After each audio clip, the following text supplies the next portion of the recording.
Platform Capitalism. Srnicek. Introduction. 1. The long downturn. The end of the post-war exception. The dot-com boom and bust. The crisis of 2008. 2. Platform capitalism. Advertising platforms. Cloud platforms. Industrial platforms. Product platforms. Lean platforms. Conclusion. 3. Great platform wars. Tendencies. Challenges. Futures.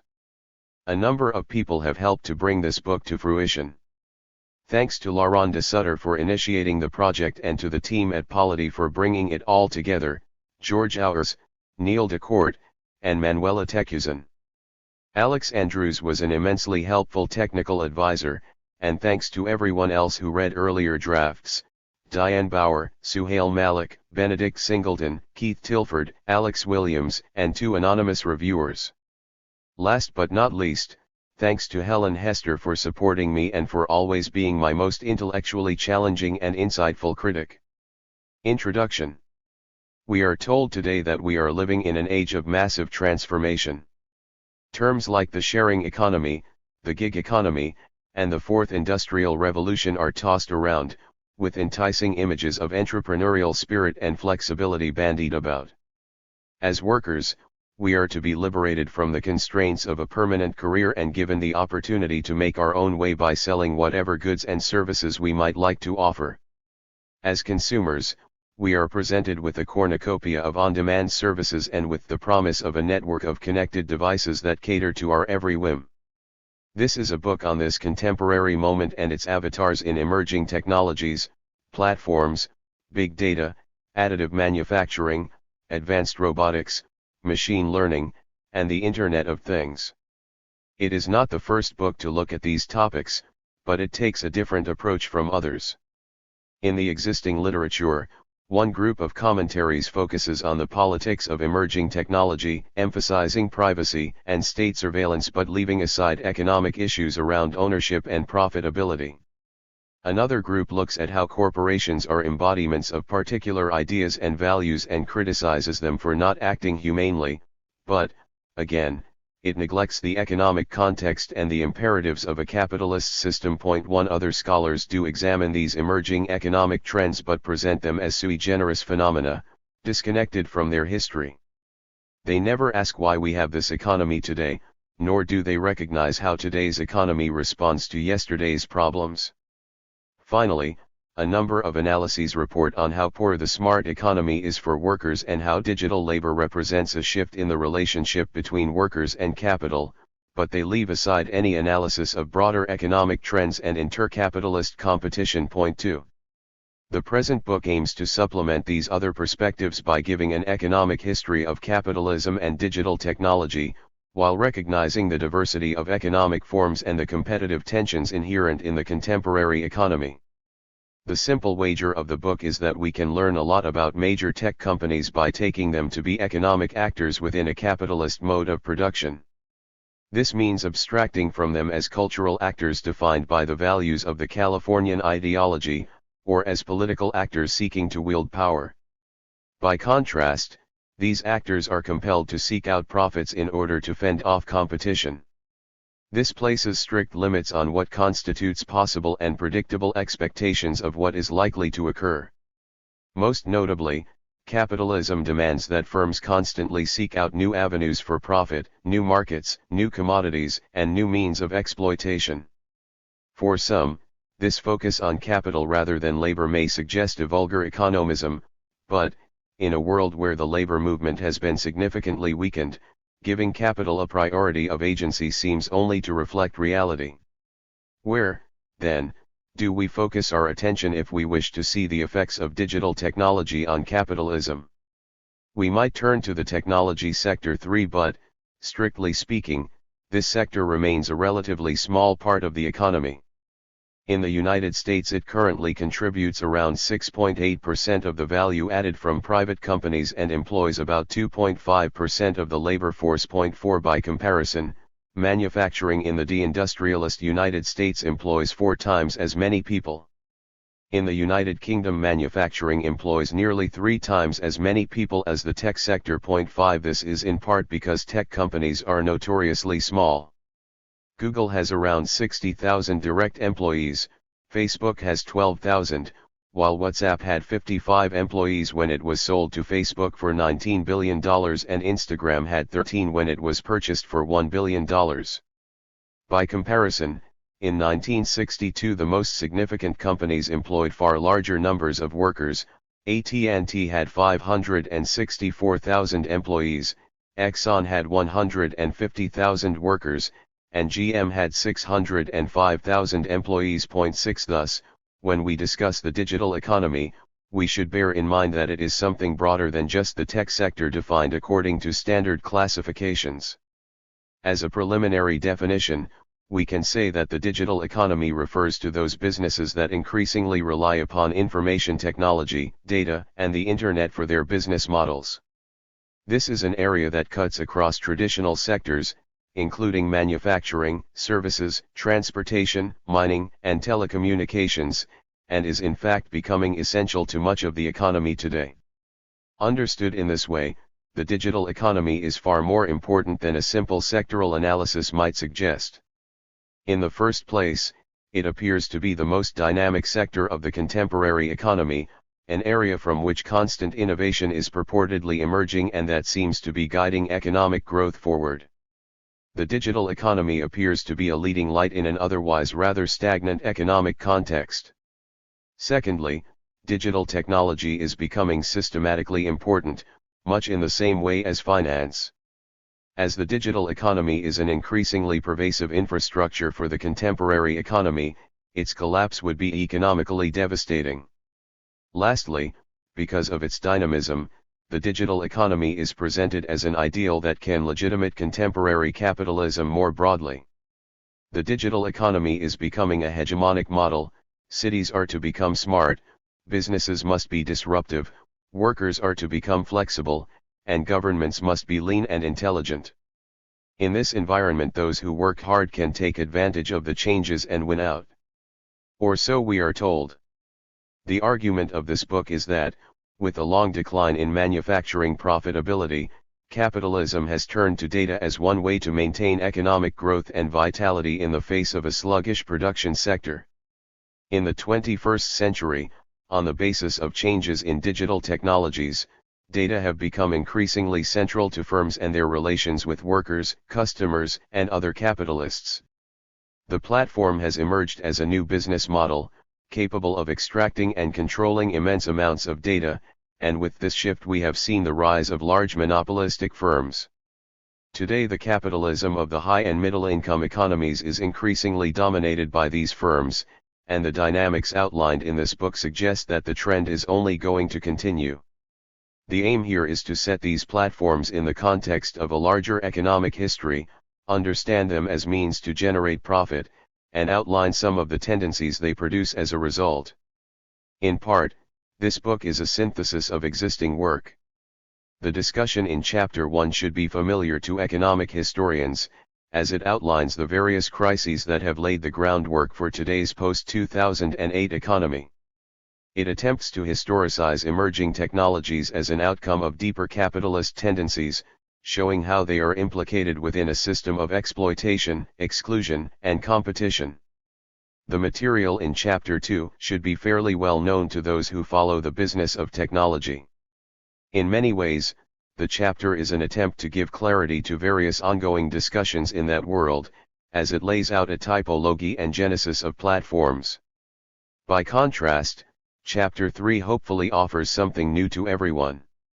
On the basis of the preceding chapters, it attempts to draw out some likely tendencies and to make some broad-brush predictions about the future of platform capitalism. These forward-looking prognoses are essential to any political project. How we conceptualize the past and the future is important for how we think strategically and develop political tactics to transform society today. In short, it makes a difference whether we see emerging technologies as inaugurating a new regime of accumulation or as continuing earlier regimes. This has consequences on the possibility of a crisis and on deciding where that crisis might emerge from, and it has consequences on our envisaging the likely future of labor under capitalism. Part of the argument of this book is that the apparent novelties of the situation obscure the persistence of longer-term trends, but also that today presents important changes that must be grasped by a 21st century left. Understanding our position in a broader context is the first step to creating strategies for transforming it. 1. The long downturn. To understand our contemporary situation, it is necessary to see how it links in with what preceded it. Phenomena that appear to be radical novelties may, in historical light, reveal themselves to be simple continuities.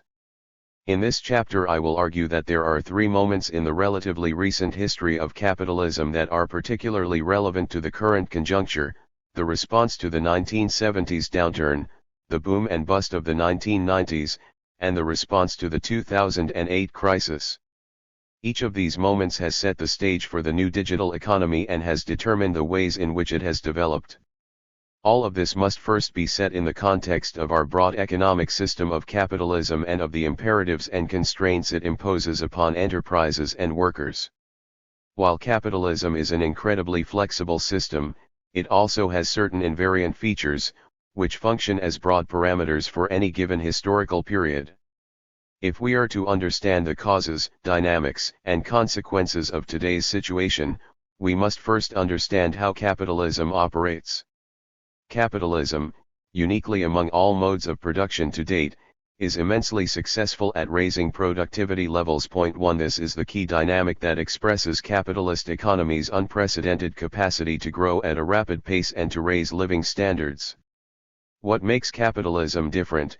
2. This cannot be explained through psychological mechanisms, as though at some time we collectively decided to become greedier or more efficient at producing than our ancestors did. Instead, what explains capitalism's productivity growth is a change in social relationships, particularly property relationships. In pre-capitalist societies, producers had direct access to their means of subsistence, land for farming and housing. Under those conditions, survival did not systematically depend on how efficiently one's production process was. The vagaries of natural cycles may mean that a crop did not grow at adequate levels for 1 year, but these were contingent constraints rather than systemic ones. Working sufficiently hard to gain the resources necessary for survival was all that was needed. Under capitalism, this changes. Economic agents are now separated from the means of subsistence and, in order to secure the goods they need for survival, they must now turn to the market.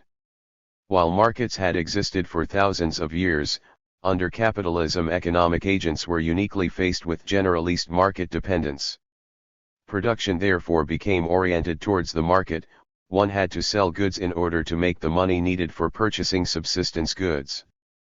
But, as vast numbers of people were now relying upon selling on the market, producers faced competitive pressures. If too costly, their goods would not sell, and they would quickly face the collapse of their business. As a result, generalist market dependency led to a systemic imperative to reduce production costs in relation to prices. This can be done in a variety of ways, but the most significant methods were the adoption of efficient technologies and techniques in the labor process, specialization, and the sabotage of competitors. The outcome of these competitive actions was eventually expressed in the medium-term tendencies of capitalism. Prices tangentially declined to the level of costs, profits across different industries tended to become equal, and relentless growth imposed itself as the ultimate logic of capitalism. This logic of accumulation became an implicit and taken for granted element embedded within every business decision: whom to hire, where to invest, what to build, what to produce, who to sell to, and so on. One of the most important consequences of this schematic model of capitalism is that it demands constant technological change.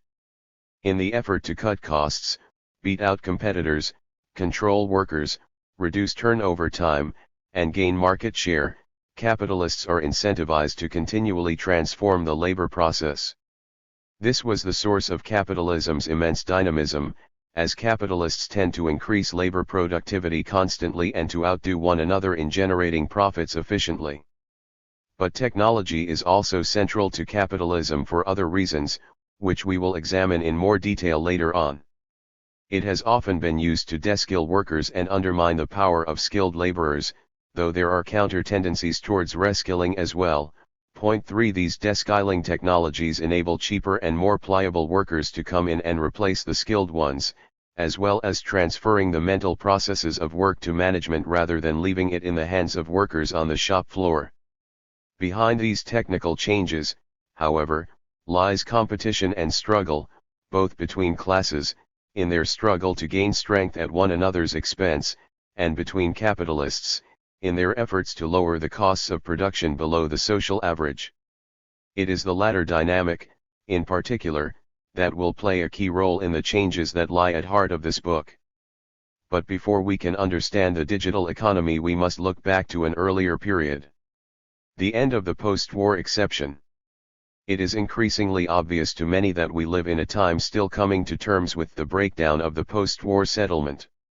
Thomas Piketty argues that the reduction in inequality after the Second World War was an exception to the general rule of capitalism.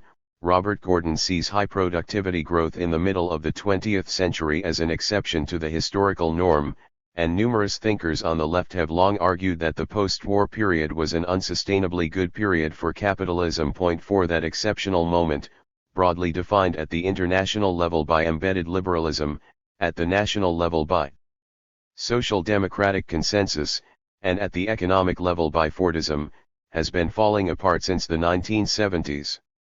What characterized the post-war situation of the high-income economies? For our purposes, two elements are crucial, though not exhaustive: the business model and the nature of employment. After the devastation of the Second World War, American manufacturing was in a globally dominant position. It was marked by large manufacturing plants built along Fordist lines, with the automobile industry functioning as the paradigm. These factories were oriented towards mass production, top-down managerial control, and a just-in-case approach that demanded extra workers and extra inventories in case of surges in demand. The labor process was organized along Taylorist principles, which sought to break tasks down into smaller deskiled pieces and to reorganize them in the most efficient way, and workers were gathered together in large numbers in single factories. This gave rise to the mass worker, capable of developing a collective identity on the basis of fellow workers sharing in the same conditions. Workers in this period were represented by trade unions that reached a balance with capital and repressed more radical initiatives. Point 5. Collective bargaining ensured that wages grew at a healthy pace, and workers were increasingly bundled into manufacturing industries with relatively permanent jobs, high wages, and guaranteed pensions. Meanwhile, the welfare state redistributed money to those left outside the labor market. As its nearest competitors were devastated by the war, American manufacturing profited and was the powerhouse of the post-war era. Point 6. Yet Japan and Germany had their own comparative advantages, notably relatively low labor costs, skilled labor forces, advantageous exchange rates, and, in Japan's case, a highly supportive institutional structure between government, banks, and key firms. Furthermore, the American Marshall Plan laid the groundwork for expanding export markets and for rising investment levels across these countries. Between the 1950s and the 1960s, Japanese and German manufacturing grew rapidly in terms of output and productivity.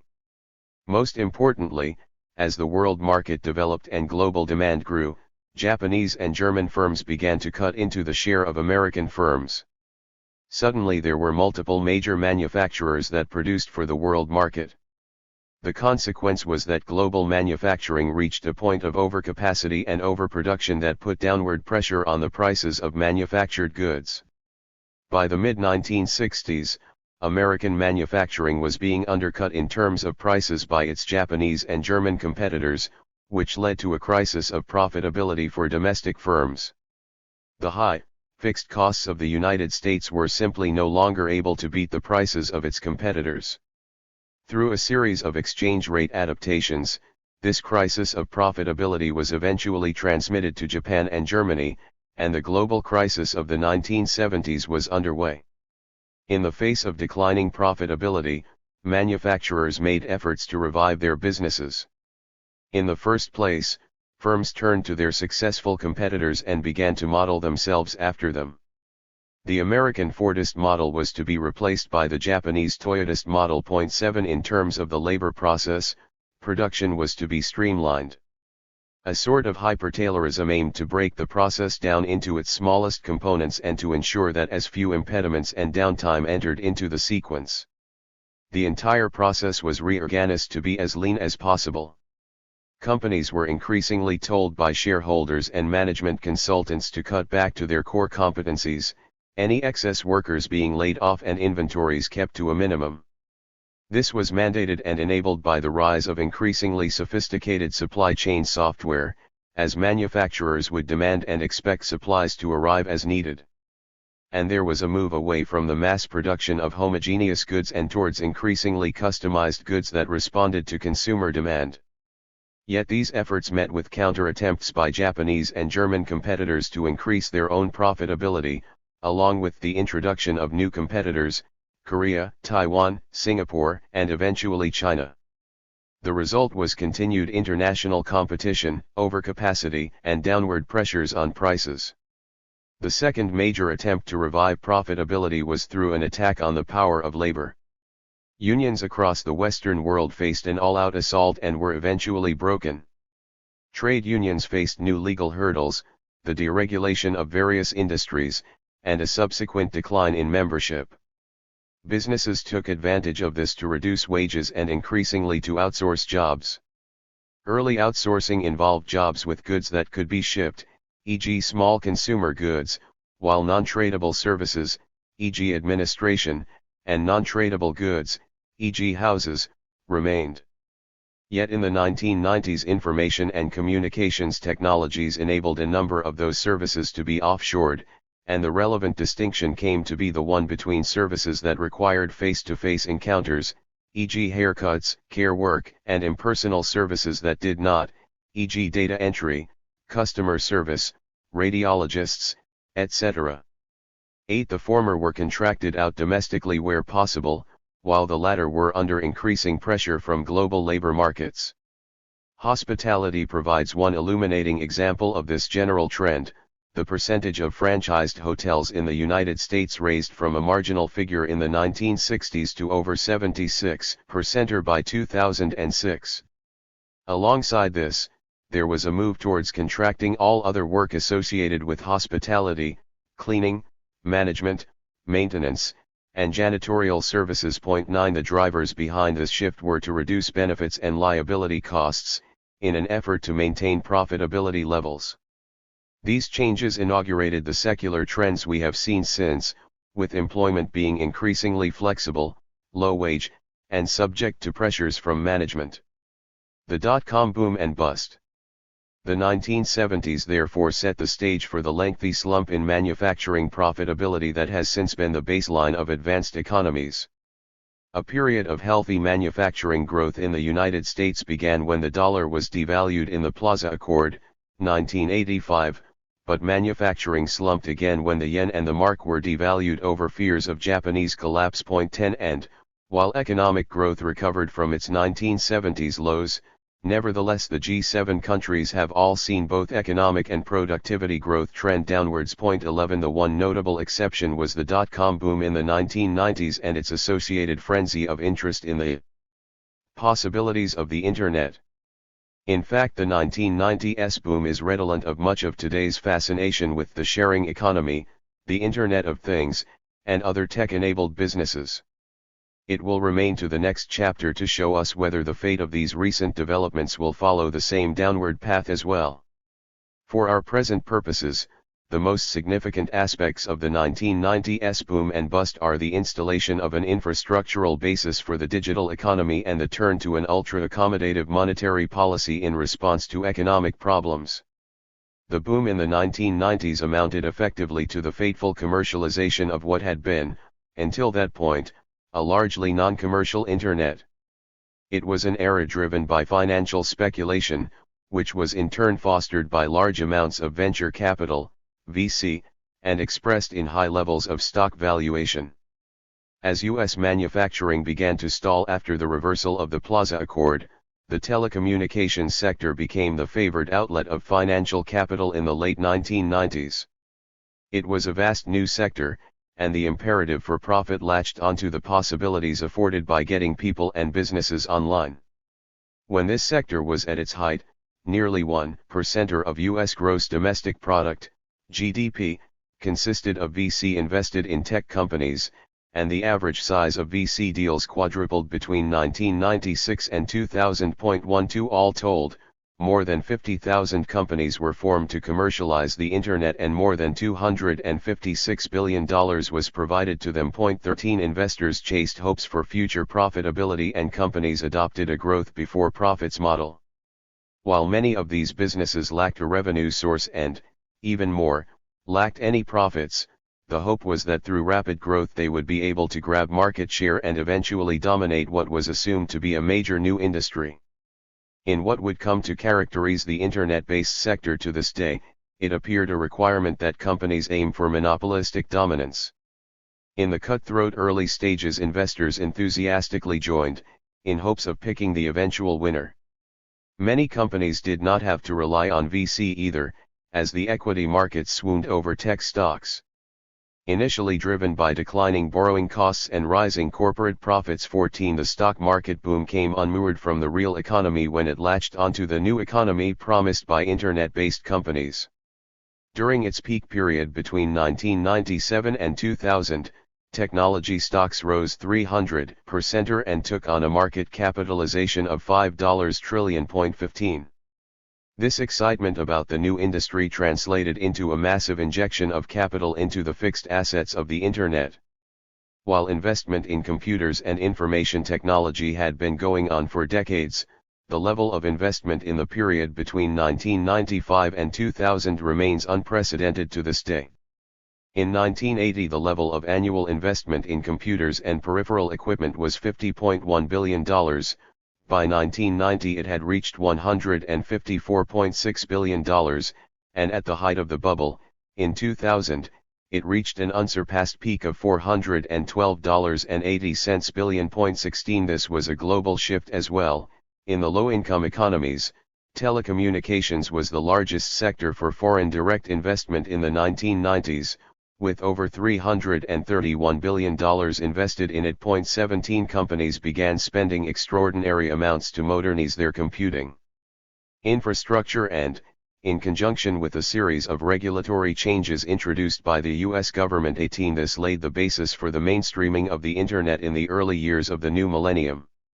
Concretely, this investment meant that millions of miles of fiber optic and submarine cables were laid out, major advances in software and network design were established, and large investments in databases and servers were made. This process also accelerated the outsourcing tendency initiated in the 1970s, when coordination costs were drastically cut as global communication and supply chains became easier to build and manage. 19 Companies pushed more and more of their components outwards, and Nike became an emblem of the lean firm. Branding and design were managed in the high-income economies, while manufacturing and assembly were outsourced to sweatshops in the low-income economies. In all of these ways, the 1990s tech boom was a bubble that laid the groundwork for the digital economy to come. In 1998, as the East Asian crisis gathered pace, the US boom began to stumble as well. The bust was staved off through a series of rapid interest rate reductions made by the US Federal Reserve, and these reductions marked the beginning of a lengthy period of ultra-easy monetary policy. Implicitly, the goal was to let equity markets continue to rise despite their irrational exuberance. 20 In an effort to increase the nominal wealth of companies and households and hence their propensity to invest and consume. In a world where the US government was trying to reduce its deficits, fiscal stimulus was out of the question. This asset price Keynesianism offered an alternative way to get the economy growing in the absence of deficit spending and competitive manufacturing. 21 It was a signal shift in the US economy. Without a revival of US manufacturing, profitability was necessarily sought in other sectors. And it worked for a time, as it facilitated further investment in new dot-com companies and kept the asset bubble running until 2000. When the National Association of Securities Dealers Automated Quotations, NASDAQ, Stock market peaked. Reliance on an accommodative monetary policy continued after the 2001 crash as well, 22 including through lowered interest rates and through a new liquidity provision in the wake of the 9/11 attacks. One of the effects of these central bank interventions was to lower mortgage rates, thereby fostering conditions for a housing bubble. Lowered interest rates also lowered the return on financial investments and compelled a search for new investments, a search that eventually landed on the high returns available from subprime mortgages and set the stage for the next crisis. Loose monetary policy is one of the key consequences of the 1990s bust, and one that continues on to this day. The crisis of 2008. In 2006, U.S. housing prices reached a turning point, and their decline began to weigh on the rest of the economy. Household wealth decreased in tandem, leading to lowered consumption and eventually to a series of mortgage non-payments. As the financial system had become increasingly tied to the mortgage market, it was inevitable that the decline in housing prices would wreak havoc on the financial sector. Strains began to emerge in 2007, when two hedge funds collapsed after being heavily involved in mortgage-backed securities. The entire structure buckled in September 2008, when Lehman Brothers collapsed and a full-blown crisis burst asunder. The immediate response was quick and massive. The U.S. Federal Reserve moved to bail out banks to the tune of $700 billion, provided liquidity assistance, extended the scope of deposit insurance, and even took partial ownership of key banks.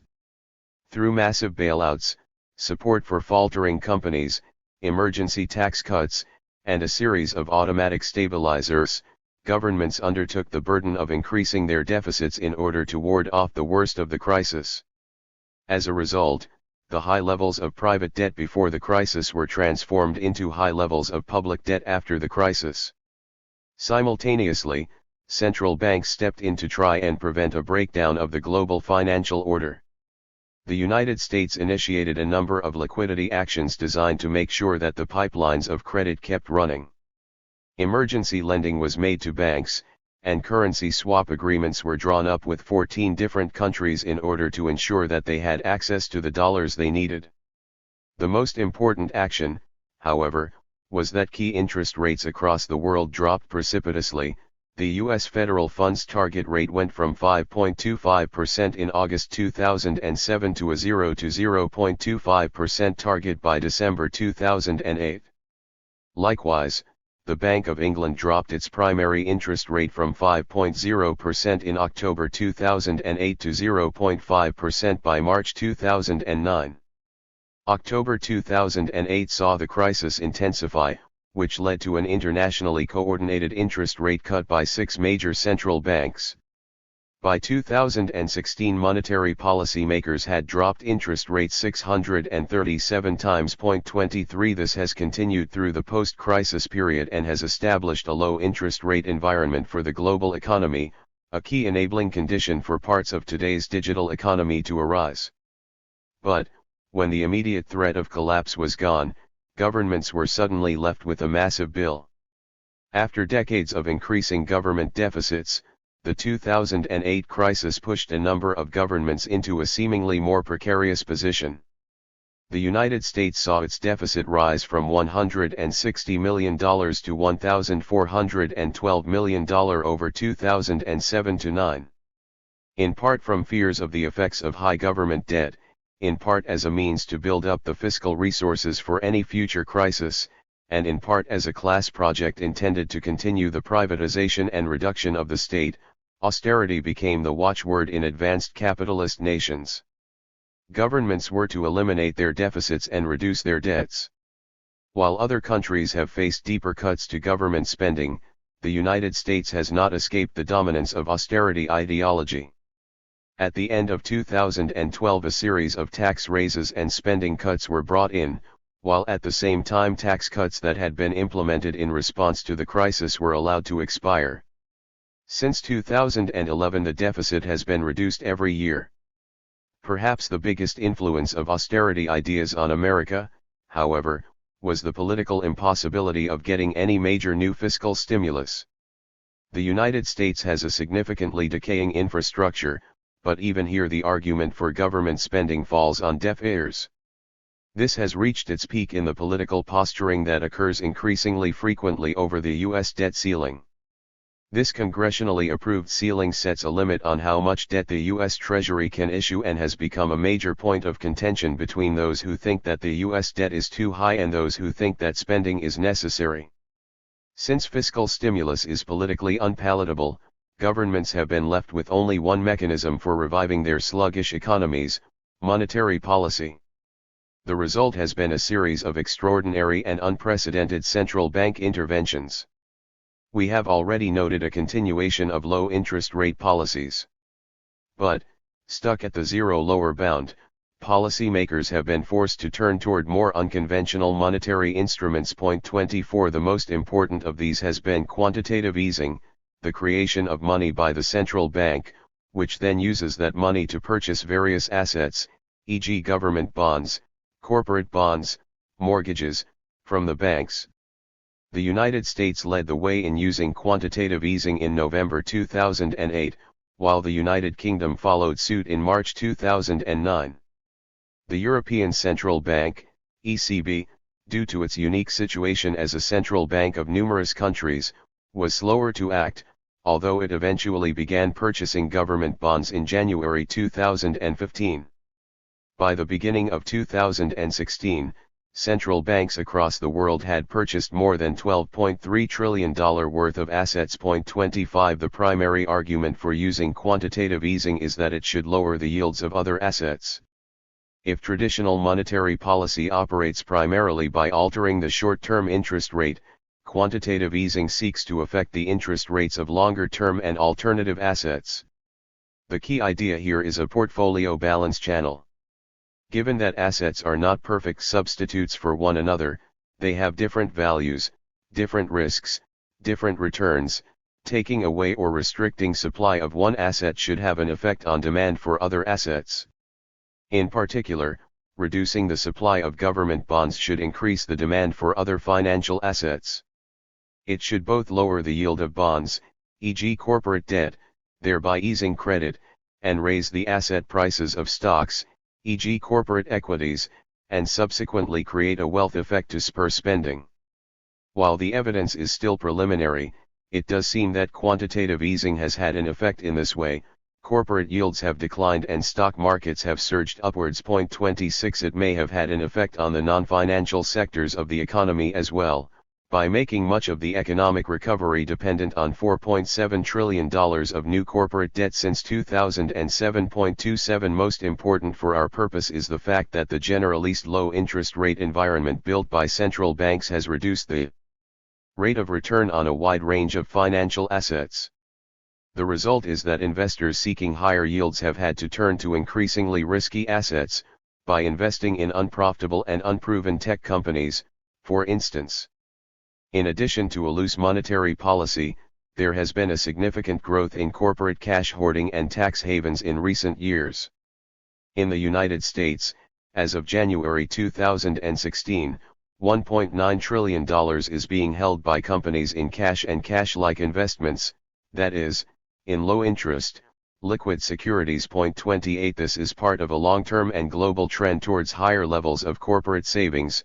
29. But the rise in cash hoarding has accelerated with the surge in corporate profits after the crisis. Moreover, with a few exceptions such as General Motors, it is a phenomenon dominated by tech companies. Since these companies only need to move intellectual property, rather than entire factories, to different tax jurisdictions, tax evasion is particularly easy for them. Table 1.1 outlines the amount of reserves 30 held by some of the major tech companies, and also the amount held offshore by foreign subsidiaries. These figures are enormous. Google's total is enough to purchase Uber or Goldman Sachs, while Apple's reserves are enough to buy Samsung, Pfizer, or Shell.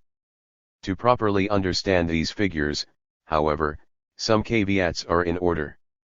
In the first place, they do not take into account the respective company's liabilities and debt. However, with historically low corporate yields, many companies find it cheaper to take on new debt instead of repatriating these offshore funds and paying corporate tax on them. In their SEC filings, tax avoidance is explicitly given as a reason for holding such high levels of offshore reserves.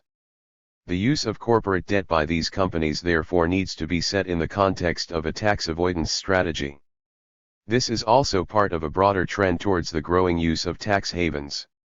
In the wake of the crisis, offshore wealth grew by 25% between 2008 and 2014-31, which resulted in an estimated $7.6 trillion of household financial wealth being held in tax havens. 32 The point of all this is twofold. At one end, tax evasion and cash hoarding have left U.S. companies, particularly tech companies, with a vast amount of money to invest. This glut of corporate savings has, both directly and indirectly, combined with a loose monetary policy to strengthen the pursuit of riskier investments for the sake of a decent return. At the other end, tax evasion is, by definition, a drain on government revenues and therefore has exacerbated austerity. The vast amount of tax money that goes missing in tax havens must be made up elsewhere. The result is further limitations on fiscal stimulus and a greater need for unorthodox monetary policies. Tax evasion, austerity, and extraordinary monetary policies are all mutually reinforcing. To define the present conjuncture, we must add one further element, the employment situation. With the collapse of communism, there has been a long-term trend towards both greater proletarianization and greater numbers of surplus populations. 33 Much of the world today receives a market-mediated income through precarious and informal work. This reserve army was significantly expanded after the 2008 crisis. The initial shock of the crisis meant that unemployment jumped drastically across the board. In the United States it doubled, going from 5.0% before the crisis to 10.0% at its height. Among the unemployed, long-term unemployment escalated from 17.4% to 45.5%. Not only did many people lose their jobs, they did so for long periods of time. Even today, long-term unemployment remains at levels higher than anything seen before the crisis. The effect of all this has been pressure on the remaining employed population, lower weekly earnings, fewer household savings, and increased household debt. In the United States, personal savings have been declining from above 10.0% in the 1970s to around 5.0% after the crisis. 34 In the United Kingdom, household savings have decreased to 3.8%, a 50-year low and a secular trend since the 1990s. 35 In this context, many have been forced to take whatever job is available. Conclusion. The conjuncture today is therefore a product of long-term trends and cyclical movements.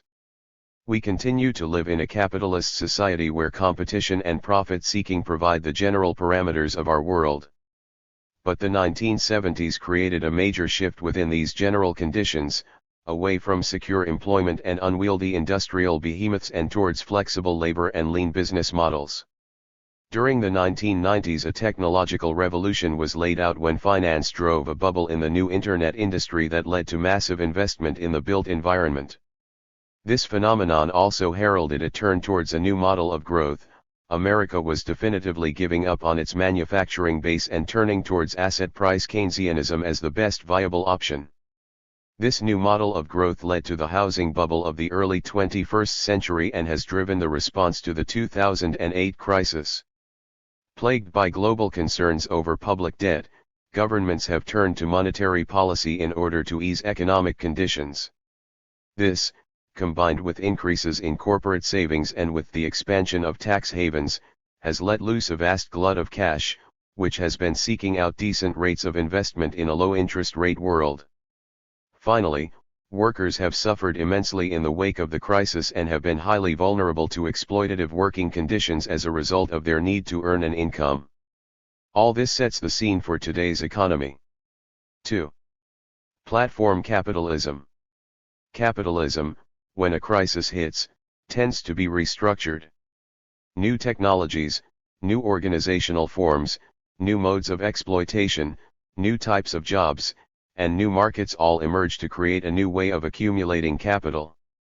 As we saw with the crisis of overcapacity in the 1970s, manufacturing attempted to recover by attacking labor and by turning towards increasingly lean business models.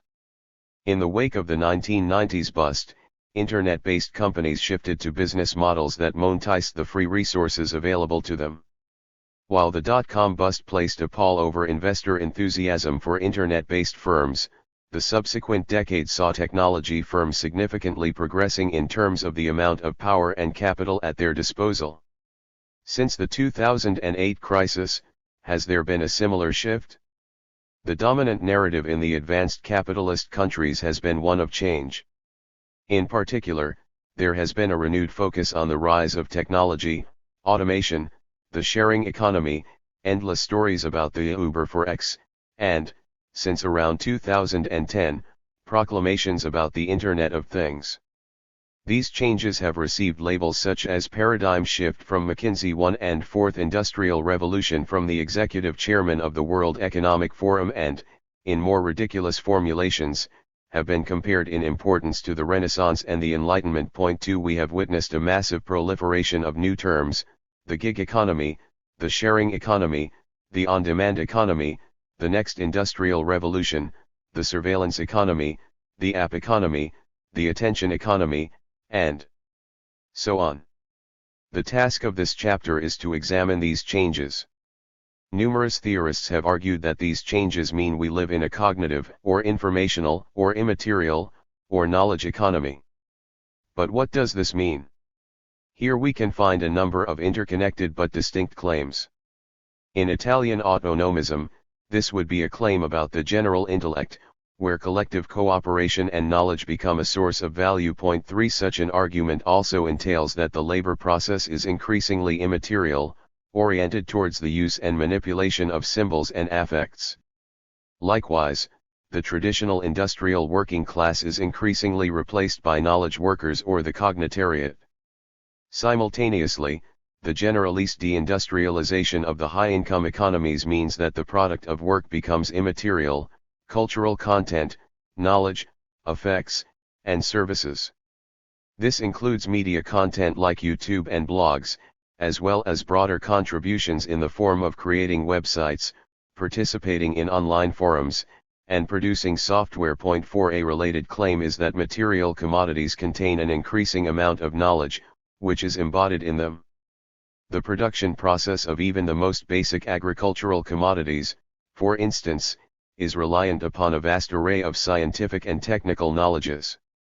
On the other side of the class relation, some argue that the economy today is dominated by a new class, which does not own the means of production but rather has ownership over information. Point 5 There is some truth in this, but the argument goes awry when it situates this class outside of capitalism. Given that the imperatives of capitalism hold for these companies as much as for any other, the companies remain capitalist. Yet there is something new here, and it is worth trying to discern exactly what it is. A key argument of this chapter is that in the 21st century advanced capitalism came to be centered upon extracting and using a particular kind of raw material, data. But it is important to be clear about what data are. In the first place, we will distinguish data, information that something happened, from knowledge, information about why something happened. Data may involve knowledge, but this is not a necessary condition. Data also entail recording, and therefore a material medium of some kind. As a recorded entity, any datum requires sensors to capture it and massive storage systems to maintain it.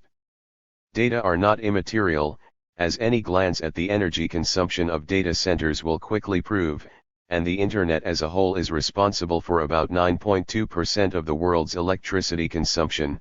Point 6 We should also be wary of thinking that data collection and analysis are frictionless or automated processes. Most data must be cleaned and organized into standardized formats in order to be usable. Likewise, generating the proper algorithms can involve the manual entry of learning sets into a system. Altogether, this means that the collection of data today is dependent on a vast infrastructure to sense, record, and analyze. Point 7 What is recorded? Simply put, we should consider data to be the raw material that must be extracted, and the activities of users to be the natural source of this raw material. Point 8 Just like oil, Data are a material to be extracted, refined, and used in a variety of ways. The more data one has, the more uses one can make of them. Data were a resource that had been available for some time and used to lesser degrees in previous business models, particularly in coordinating the global logistics of lean production. In the 21st century, however, the technology needed for turning simple activities into recorded data became increasingly cheap, and the move to digital-based communications made recording exceedingly simple. Massive new expanses of potential data were opened up, and new industries arose to extract these data and to use them so as to optimize production processes, give insight into consumer preferences, control workers, provide the foundation for new products and services, e.g. Google Maps, self-driving cars, Siri, and sell to advertisers.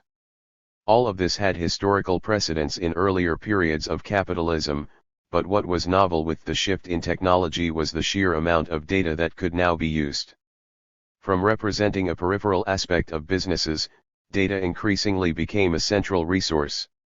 In the early years of the century it was hardly clear, however, that data would become the raw material to jumpstart a major shift in capitalism. 9 The incipient efforts by Google simply used data to draw advertising revenues away from traditional media outlets like newspapers and television. Google was performing a valuable service in organizing the Internet, but this was hardly a revolutionary change at an economic level. However, as the Internet expanded and firms became dependent on digital communications for all aspects of their business, data became increasingly relevant. As I will attempt to show in this chapter, data have come to serve a number of key capitalist functions. They educate and give competitive advantage to algorithms, they enable the coordination and outsourcing of workers, they allow for the optimization and flexibility of productive processes, they make possible the transformation of low-margin goods into high-margin services, and data analysis is itself generative of data, in a virtuous cycle. Given the significant advantages of recording and using data and the competitive pressures of capitalism, it was perhaps inevitable that this raw material would come to represent a vast new resource to be extracted from. The problem for capitalist firms that continues to the present day is that old business models were not particularly well designed to extract and use data. Their method of operating was to produce a good in a factory where most of the information was lost, then to sell it, and never to learn anything about the customer or how the product was being used. While the global logistics network of lean production was an improvement in this respect, with few exceptions it remained a lossy model as well. A different business model was necessary if capitalist firms were to take full advantage of dwindling recording costs. This chapter argues that the new business model that eventually emerged is a powerful new type of firm, the platform. 10 Often arising out of internal needs to handle data, platforms became an efficient way to monopolize, extract, analyze, and use the increasingly large amounts of data that were being recorded. Now this model has come to expand across the economy, as numerous companies incorporate platforms, powerful technology companies, Google, Facebook, and Amazon, dynamic start UPS, Uber, Airbnb, industrial leaders, GE, Siemens, and agricultural powerhouses, John Deere, Monsanto, to name just a few. What are platforms? 11 At the most general level, platforms are digital infrastructures that enable two or more groups to interact. 12 They therefore position themselves as intermediaries that bring together different users, customers, advertisers, service providers, producers, suppliers, and even physical objects. 13 More often than not, these platforms also come with a series of tools that enable their users to build their own products, services, and marketplaces. 14 Microsoft's Windows operating system enables software developers to create applications for it and sell them to consumers. Apple's App Store and its associated ecosystem, Xcode and the iOS SDK, enable developers to build and sell new apps to users. Google's search engine provides a platform for advertisers and content providers to target people searching for information, and Uber's taxi app enables drivers and passengers to exchange rides for cash. Rather than having to build a marketplace from the ground up, a platform provides the basic infrastructure to mediate between different groups. This is the key to its advantage over traditional business models when it comes to data, since a platform positions itself, 1. Between users, and 2. As the ground upon which their activities occur, which thus gives it privileged access to record them. Google, as the platform for searching, draws on vast amounts of search activity, which express the fluctuating desires of individuals. Uber, as the platform for taxis, draws on traffic data and the activities of drivers and riders. Facebook, as the platform for social networking, brings in a variety of intimate social interactions that can then be recorded. And, as more and more industries move their interactions online, e.g. Uber shifting the taxi industry into a digital form, more and more businesses will be subject to platform development. Platforms are, as a result, far more than internet companies or tech companies, since they can operate anywhere, wherever digital interaction takes place. The second essential characteristic is that digital platforms produce and are reliant on network effects. The more numerous the users who use a platform, the more valuable that platform becomes for everyone else. Facebook, for example, has become the default social networking platform simply by virtue of the sheer number of people on it. If you want to join a platform for socializing, you join the platform where most of your friends and family already are. Likewise, the more numerous the users who search on Google, the better their search algorithms become, and the more useful Google becomes to users. But this generates a cycle whereby more users beget more users, which leads to platforms having a natural tendency towards monopolization. It also lends platforms a dynamic of ever-increasing access to more activities, and therefore to more data. Moreover, the ability to rapidly scale many platform businesses by relying on pre-existing infrastructure and cheap marginal costs means that there are few natural limits to growth. One reason for Uber's rapid growth, for instance, is that it does not need to build new factories, it just needs to rent more servers. Combined with network effects, this means that platforms can grow very big very quickly. The importance of network effects means that platforms must deploy a range of tactics to ensure that more and more users come on board. For example, and this is the third characteristic, platforms often use cross-subsidization. One arm of the firm reduces the price of a service or good, even providing it for free, but another arm raises prices in order to make up for these losses. The price structure of the platform matters significantly for how many users become involved and how often they use the platform. 15 Google, for instance, provides service like email for free in order to get users on board, but raises money through its advertising arm. Since platforms have to attract a number of different groups, part of their business is fine-tuning the balance between what is paid, what is not paid, what is subsidized, and what is not subsidized. This is a far cry from the lean model, which aimed to reduce a company down to its core competencies and sell off any unprofitable ventures. 16. Finally, platforms are also designed in a way that makes them attractive to its varied users. While often presenting themselves as empty spaces for others to interact on, they in fact embody a politics. The rules of product and service development, as well as marketplace interactions, are set by the platform owner. Uber, despite presenting itself as an empty vessel for market forces, shapes the appearance of a market. It predicts where the demand for drivers will be and raises surge prices in advance of actual demand, while also creating phantom cabs to give an illusion of greater supply. 17 In their position as an intermediary, platforms gain not only access to more data but also control and governance over the rules of the game. The core architecture of fixed rules, however, is also generative, enabling others to build upon them in unexpected ways. The core architecture of Facebook, for instance, has allowed developers to produce apps, companies to create pages, and users to share information in a way that brings in even more users. The same holds for Apple's App Store, which enabled the production of numerous useful apps that tied users and software developers increasingly into its ecosystem. The challenge of maintaining platforms is, in part, to revise the cross-subsidization links and the rules of the platform in order to sustain user interest.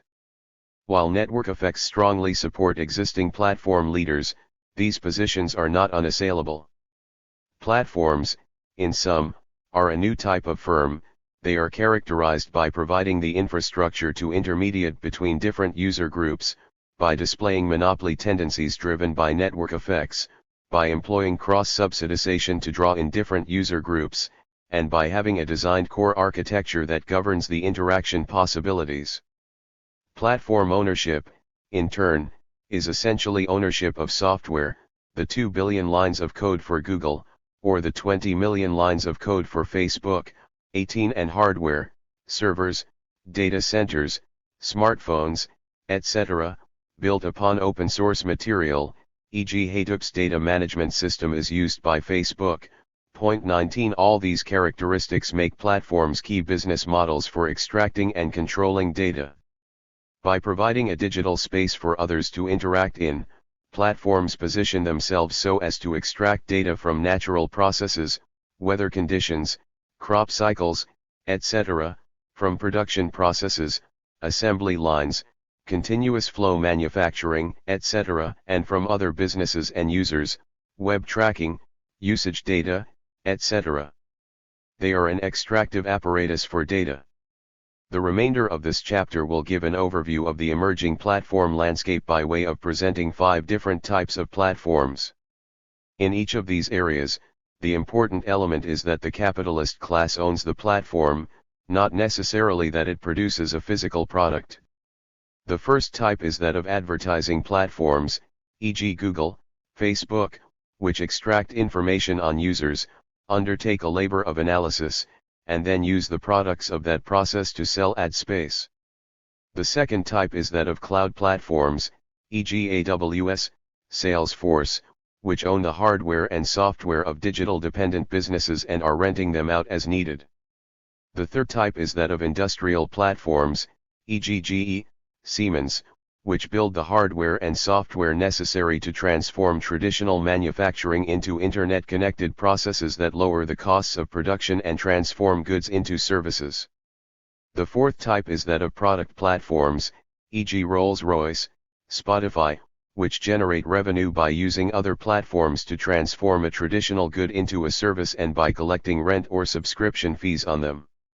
Finally, the fifth type is that of lean platforms, e.g. Uber, Airbnb, which attempt to reduce their ownership of assets to a minimum and to profit by reducing costs as much as possible. These analytical divisions can, and often do, run together within any one firm. Amazon, for example, is often seen as an e-commerce company, yet it rapidly broadened out into a logistics company.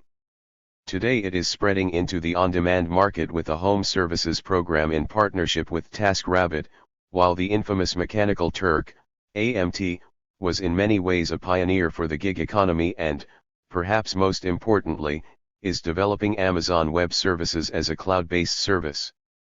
Amazon therefore spans nearly all of the above categories. Advertising platforms. The elders of this new enterprise form, advertising platforms, are the initial attempts at building a model adequate to the digital age.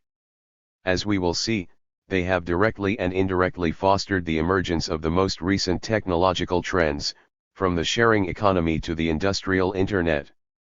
They emerged out of the easy credit-fueled .com bust, whose effect was twofold. One aspect of it was that many competitors collapsed, leaving the various areas of the tech industry increasingly under the control of the remaining enterprises. The sudden unwillingness of venture capital, VC, to finance new entries meant that entry into the competitive landscape remained closed as well. The monopoly tendencies of the early tech boom were solidified here, as a new range of dominant companies emerged from the ashes and have continued to dominate ever since. The other important consequence of the bust was that the drying up of VC and equity financing placed new pressure on internet-based companies to generate revenues. In the midst of the boom there was no clearly dominant way to raise a sustainable revenue stream. Companies were relatively equally divided among different proposals. Point 20. However, the centrality of marketing to finance capital's growth before profits strategy meant that .com firms had already built the basis for a business model oriented towards advertising and attracting users. As a percentage of revenues, these firms spent 3 to 4 times more than other sectors on advertising, and they were the pioneers in purchasing online advertising as well. 21 When the bubble burst, it was perhaps inevitable that these companies would turn towards advertising as their major revenue source.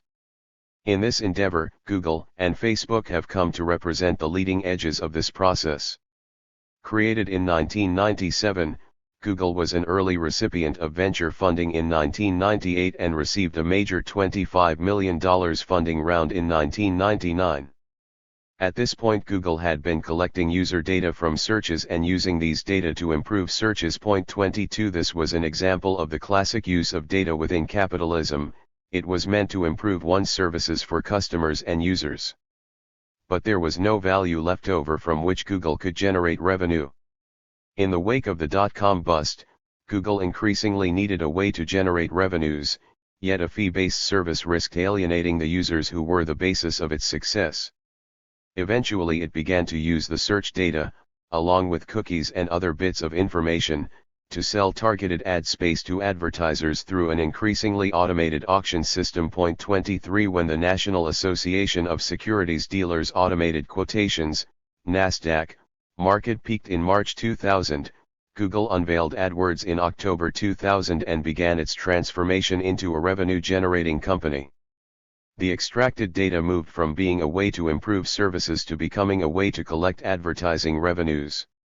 Today Google and Facebook remain almost entirely dependent on them.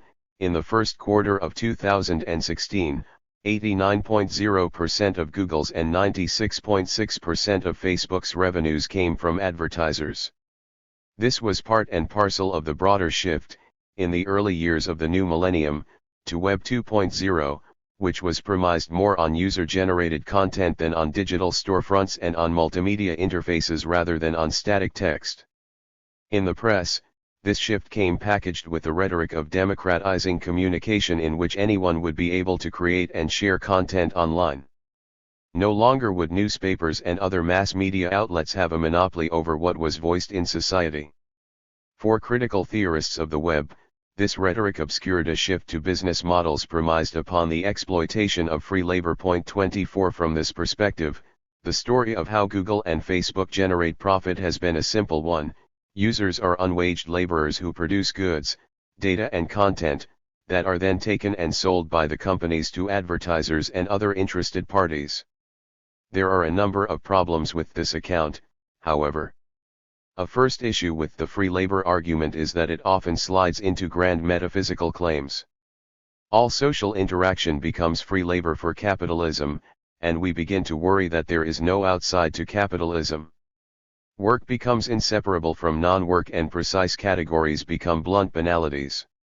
It is important, however, to draw distinctions between interactions done on platforms and interactions done elsewhere, as well as between interactions done on profit-oriented platforms and interactions done on other platforms. 25 Not all, and not even most, of our social interactions are co-opted into a system of profit generation. In fact, one of the reasons why companies must compete to build platforms is that most of our social interactions do not enter into a valorization process. If all of our actions were already captured within capitalist valorization, it is hard to see why there would be a need to build the extractive apparatus of platforms. More broadly, free labor is only a portion of the multitude of data sources that a company like Google relies upon: economic transactions, information collected by sensors in the Internet of Things, corporate and government data, such as credit records and financial records, and public and private surveillance, such as the cars used to build up Google Maps. 26. Yet even limiting our attention to user-created data, it is right to call this activity labor? Within a Marxist framework, labor has a very particular meaning. It is an activity that generates a surplus value within a context of markets for labor and a production process oriented towards exchange. The debate over whether or not online social interaction is part of capitalist production is not just a tedious scholarly debate over definitions. The relevance of whether this interaction is free labor or not has to do with consequences. If it is capitalist, then it will be pressured by all the standard capitalist imperatives, to rationalize the production processes, to lower costs, to increase productivity, and so on. If it is not, then those demands will not be imposed. In examining the activities of users online, it is hard to make the case that what they do is labor, properly speaking. Beyond the intuitive hesitation to think that messaging friends is labor, any idea of socially necessary labor time, the implicit standard against which production processes are set, is lacking. This means there are no competitive pressures for getting users to do more, even if there are pressures to get them to do more online. More broadly, if our online interactions are free labor, then these companies must be a significant boon to capitalism overall. A whole new landscape of exploited labor has been opened up. On the other hand, if this is not free labor, then these firms are parasitical on other value-producing industries and global capitalism is in a more dire state. A quick glance at the stagnating global economy suggests that the latter is more likely. Rather than exploiting free labor, the position taken here is that advertising platforms appropriate data as a raw material. The activities of users and institutions, if they are recorded and transformed into data, become a raw material that can be refined and used in a variety of ways by platforms. With advertising platforms in particular, revenue is generated through the extraction of data from users' activities online, from the analysis of those data, and from the auctioning of ad space to advertisers. This involves achieving two processes. First, advertising platforms need to monitor and record online activities. The more users interact with a site, the more information can be collected and used. Equally, as users wander around the internet, they are tracked via cookies and other means, and these data become ever more extensive and valuable to advertisers. There is a convergence of surveillance and profit-making in the digital economy, which leads some to speak of surveillance capitalism. Point 27 Key to revenues, however, is not just the collection of data, but also the analysis of data. Advertisers are interested less in unorganized data and more in data that give them insights or match them to likely consumers. These are data that have been worked on. Point 28 They have had some process applied to them, whether through the skilled labor of a data scientist or the automated labor of a machine learning algorithm. What is sold to advertisers is therefore not the data themselves. Advertisers do not receive personalized data, but rather the promise that Google's software will adeptly match an advertiser with the correct users when needed. While the data extraction model has been prominent in the online world, it has also migrated into the offline world. Tesco, one of the world's largest retailers, owns dunnhumby, a UK-based consumer insights business valued at around $2 billion. The US arm of the company was recently sold to Kroger, one of America's largest employers. The company is premised upon tracking consumers both online and offline and using that information to sell to clients such as Coca-Cola, Macy's, and Office Depot. It has attempted to build a monopolistic platform for itself as well, through a loyalty card that channels customers into Tesco stores with the promise of rewards.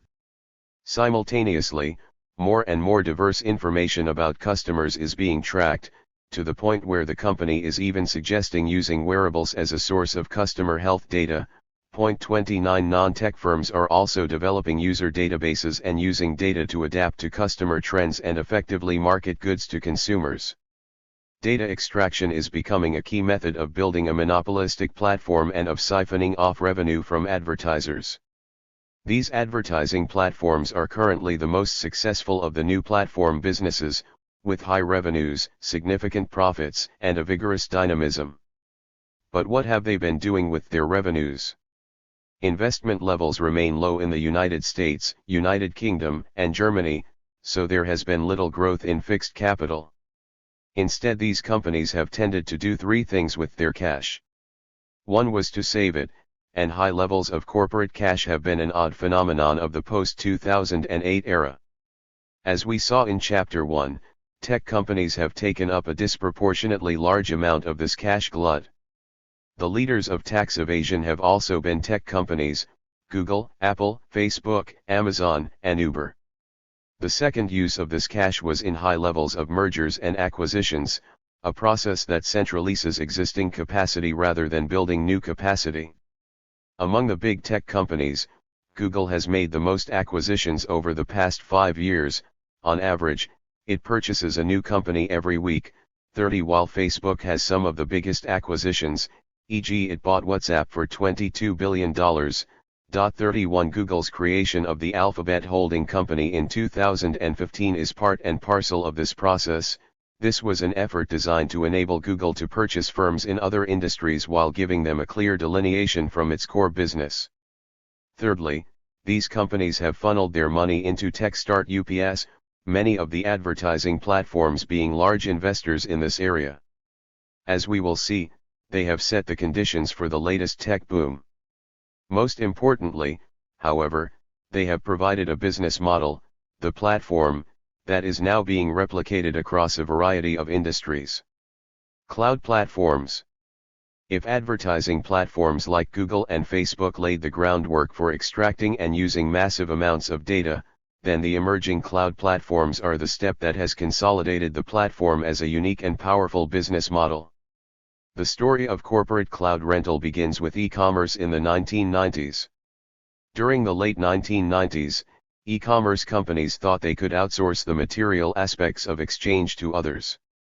But this proved to be insufficient, and companies ended up taking on the tasks of building warehouses and logistical networks and hiring large numbers of workers. 32 By 2016, Amazon has invested in vast data centers, robotic warehouse movers, and massive computer systems, had pioneered the use of drones for deliveries, and recently began leasing airplanes for its shipping section. 33 It is also by far the largest employer in the digital economy, employing over 230,000 workers and tens of thousands of seasonal workers, most of whom do low-wage and highly stressful jobs in warehouses. To grow as an e-commerce platform, Amazon has sought to gain as many users as possible through cross-subsidization. By all accounts, the Amazon Prime delivery service loses money on every order, and the Kindle ebook reader is sold at cost. 34 On traditional metrics for lean businesses, this is unintelligible. Unprofitable ventures should be cut off. Yet rapid and cheap delivery is one of the main ways in which Amazon entices users onto its platform in order to make revenues elsewhere. In the process of building a massive logistical network, Amazon Web Services, AWS, was developed as an internal platform, to handle the increasingly complex logistics of the company. Indeed, a common theme in the genesis of platforms is that they often emerge out of internal company needs. Amazon required ways to get new services up and running quickly, and the answer was to build up the basic infrastructure in a way that enabled new services to use it easily. 35 It was quickly recognized that this could also be rented to other firms.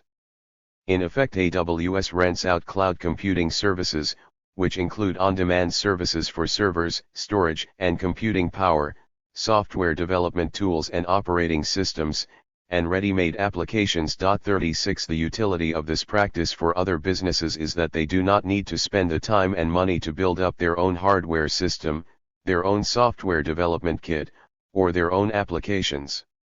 They can simply rent these on an as-needed basis. Software, for instance, is increasingly deployed on a subscription basis. Adobe, Google, and Microsoft have all started to incorporate this practice. Likewise, the sophisticated analytical tools that Google has developed are now beginning to be rented out as part of its AWS competitor. 37 Other businesses can now rent the ability to use pattern recognition algorithms and audio transcription services. In other words, Google is selling its machine learning processes, and this is precisely where Google sees its advantage over its competitors in the cloud computing field. Microsoft, meanwhile, has built an artificial intelligence platform that gives businesses the software development tools to build their own bots, intelligence as a service, in the contemporary lingo. And International Business Machines, IBM, is moving to make quantum cloud computing a reality. 38 Cloud platforms ultimately enable the outsourcing of much of a company's information technology, IT, department. This process pushes knowledge workers out and often enables the automation of their work as well. Data analysis, storage of customer information, maintenance of a company's servers, all of this can be pushed to the cloud and provides the capitalist rationale for using these platforms. The logic behind them is akin to how utilities function. Jeff Bezos, Amazon's chief executive officer, compares it to electricity provision, whereas early factories had each its own power generator. Eventually electricity generation became central leased and rented out on an as-needed basis. Today every area of the economy is increasingly integrated with a digital layer, therefore owning the infrastructure that is necessary to every other industry is an immensely powerful and profitable position to be in. Moreover, the significance of the cloud platform for data extraction is that its rental model enables it to constantly collect data, whereas the older purchasing model involved selling these as goods that were then separated from the company.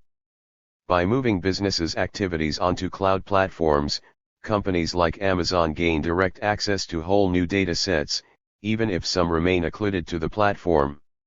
It is unsurprising, then, that AWS is now estimated to be worth around $70 billion 39, and major competitors like Microsoft and Google are moving into the field, as well as Chinese competitors like Alibaba.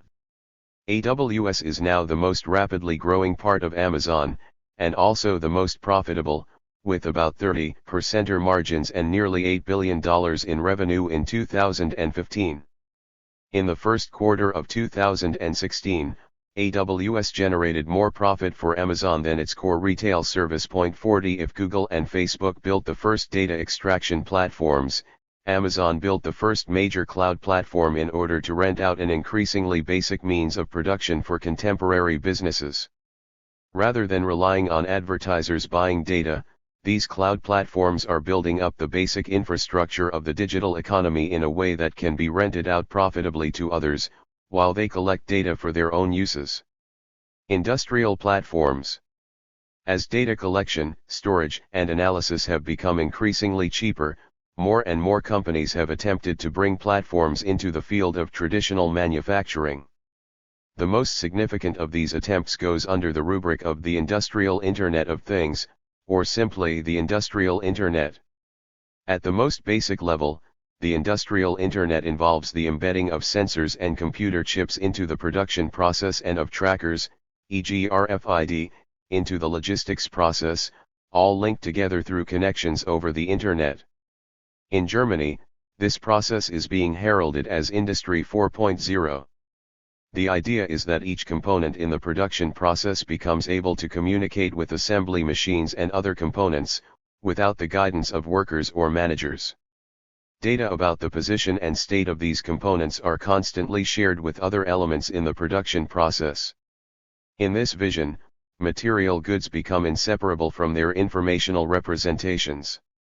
For its proponents, the Industrial Internet will optimize the production process.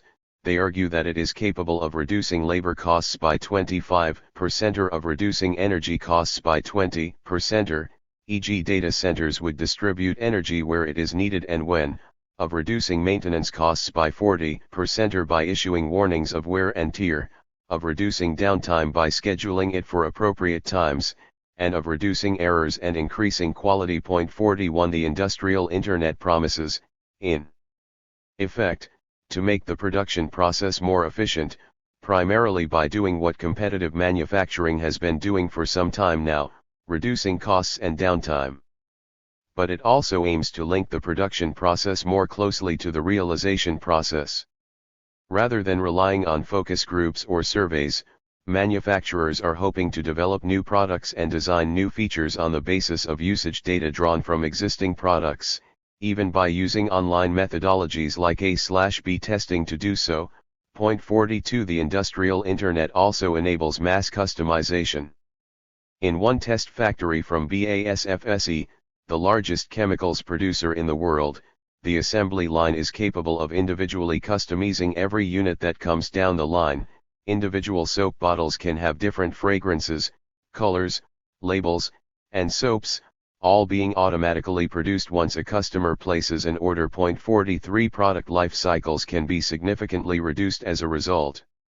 As factories begin to implement the components for the Industrial Internet, one major challenge is establishing a common standard for communication. Interoperability between components needs to be ensured, particularly in the case of older machinery. This is where industrial platforms come in, functioning as the basic core framework for linking together sensors and actuators, factories and suppliers, producers and consumers, software and hardware. These are the developing powerhouses of industry, which are building the hardware and software to run the industrial internet across turbines, oil wells, motors, factory floors, trucking fleets, and many more applications.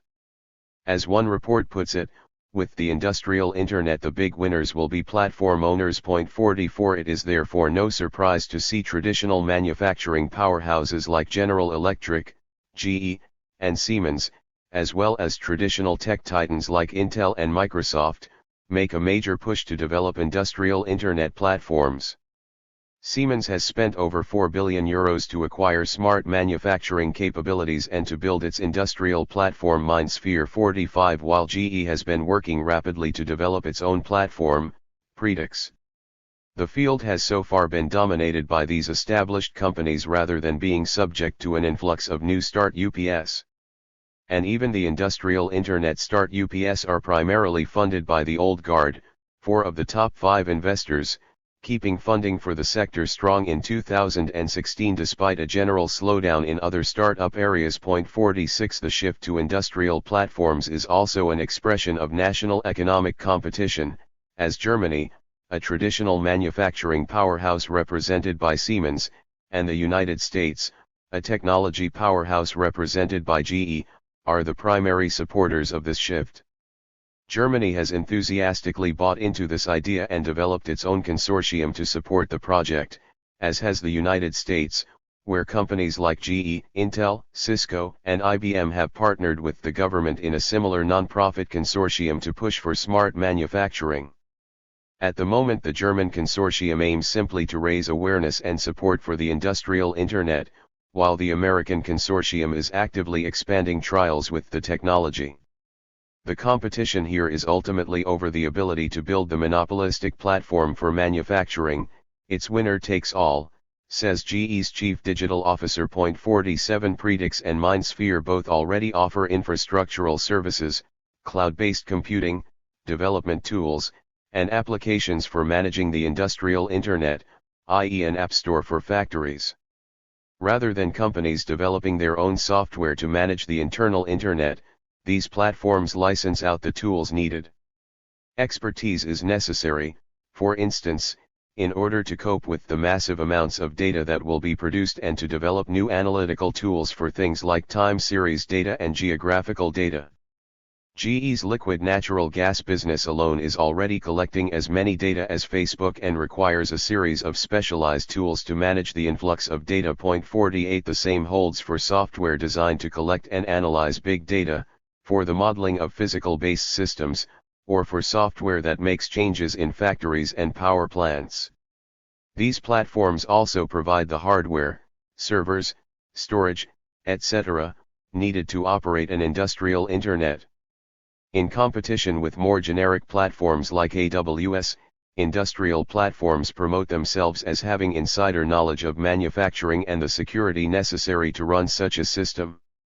Like other platforms, these industrial firms rely on extracting data as a competitive tool against their rivals, a tool that ensures quicker, cheaper, more flexible services.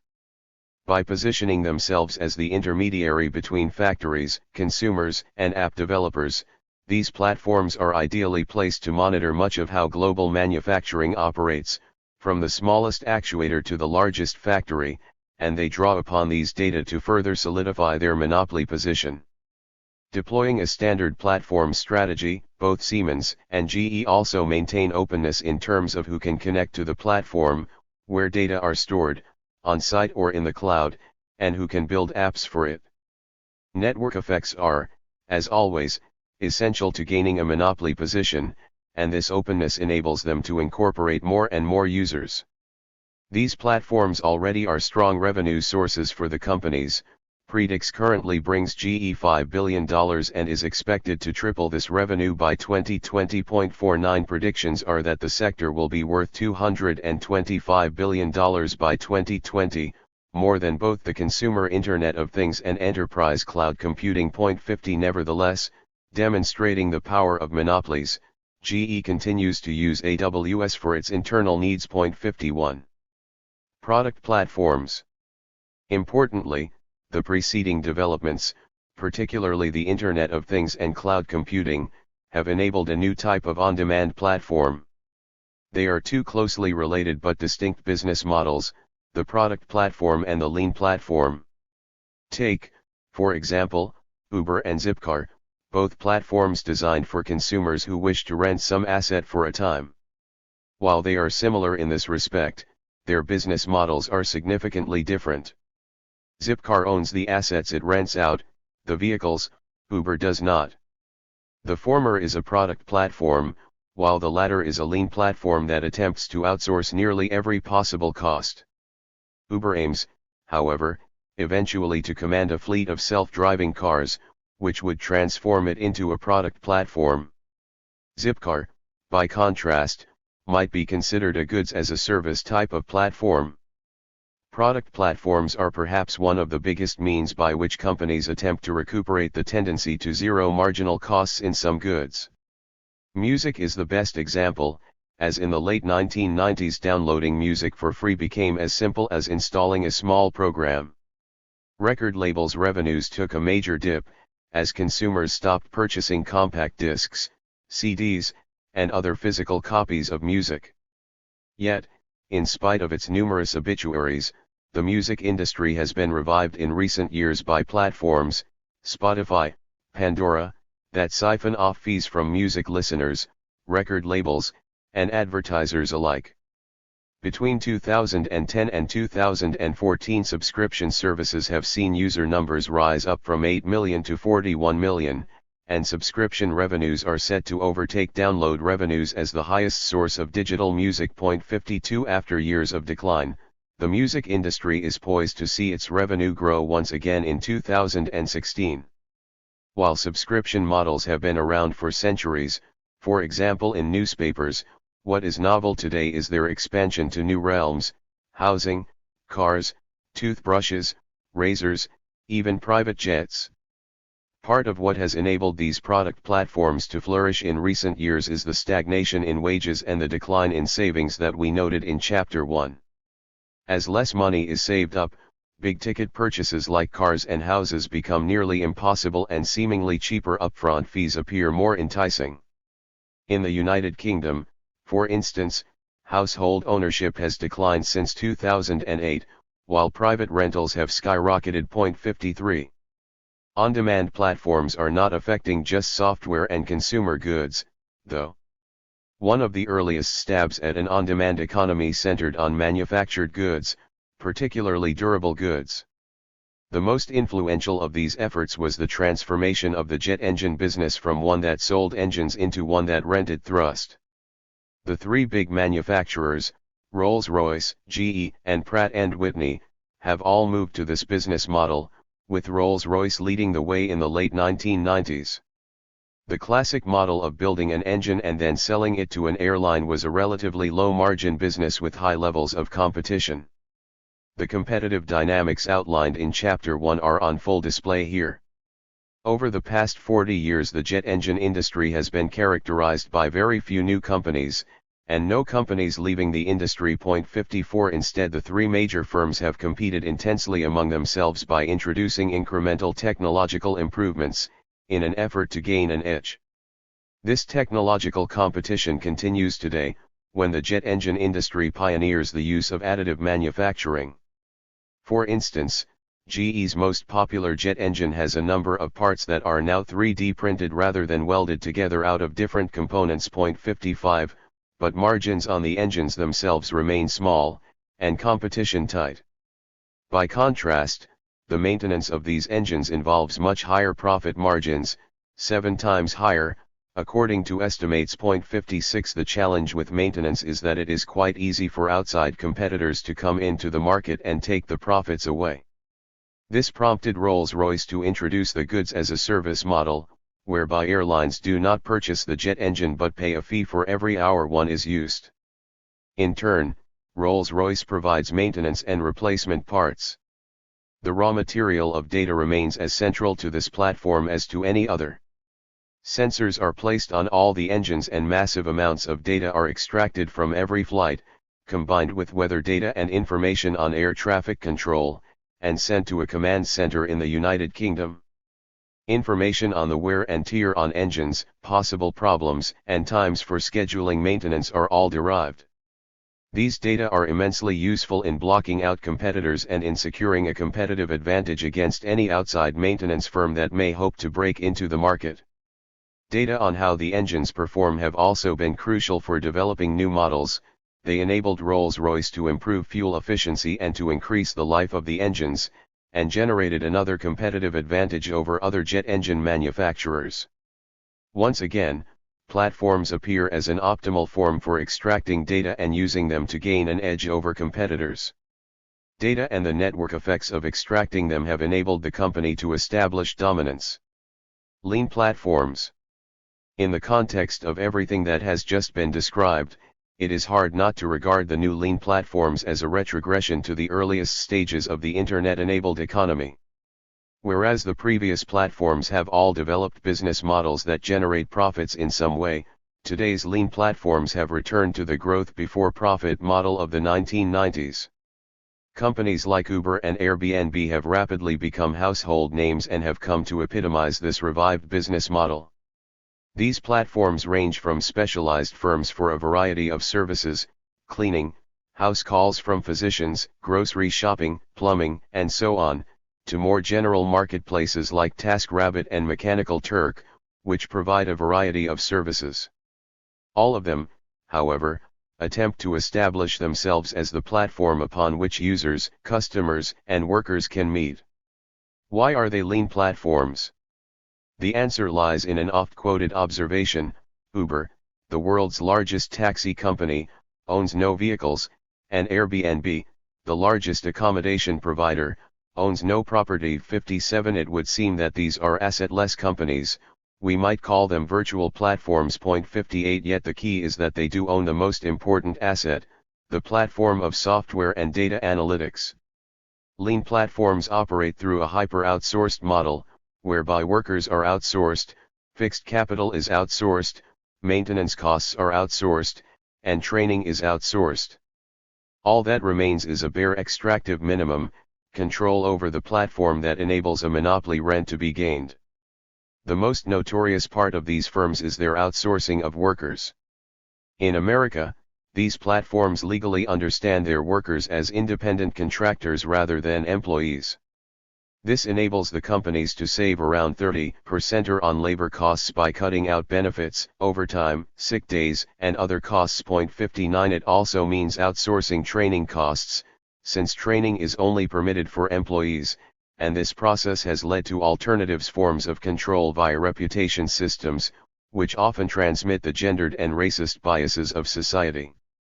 Contractors are then paid by the task, a cut of every ride from Uber, of every rental from Airbnb, of every task fulfilled on Mechanical Turk. Given the reduction in labor costs provided by such an approach, it is no wonder that Marx wrote that the piece wage is the form of wages most in harmony with the capitalist mode of production. 60 Yet, as we have seen, this outsourcing of labor is part of a broader and longer outsourcing trend, which took hold in the 1970s. Jobs involving tradable goods were the first to be outsourced, while impersonal services were the next to go. In the 1990s, Nike became a corporate ideal for contracting out, in that it contracted much of its labor to others.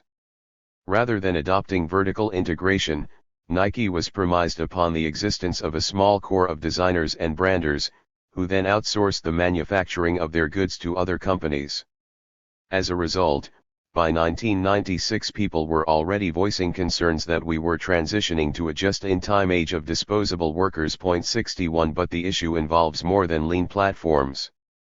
Apple, for instance, directly employs less than 10% of the workers who contribute to the production of its products. 62 Likewise, A quick glance at the U.S. Department of Labor can find a vast number of non-Uber cases involving the mislabeling of workers as independent contractors, cases related to construction workers, security guards, baristas, plumbers, and restaurant workers, to name just a few. 63 In fact, the traditional labor market that most closely approximates the lean platform model is an old and low-tech one, the market of day laborers, agricultural workers, dock workers, or other low-wage workers, who would show up at a site in the morning in the hope of finding a job for the day.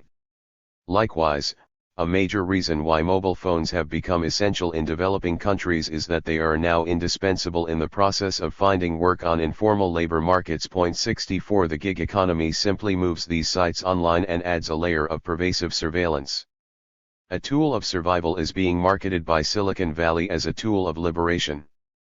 We can also find this broader shift to non-traditional jobs in economic statistics.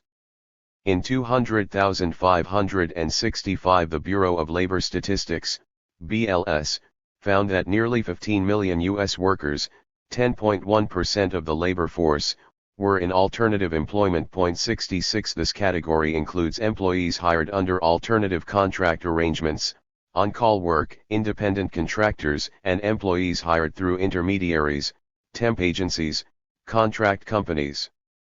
By 2015 this category had grown to 15.8% of the labor force. 67 Nearly half of this rise, 2.5%, was due to an increase in contracting out, as education, healthcare, and administration jobs were often at risk. Most strikingly, between 2005 and 2015, the U.S. labor market added 9.1 million jobs, including 9.4 million alternative arrangement jobs. This means that the net increase in U.S. jobs since 2005 has been solely from these sorts of, often precarious, positions. 68 Similar trends can be seen in self-employment.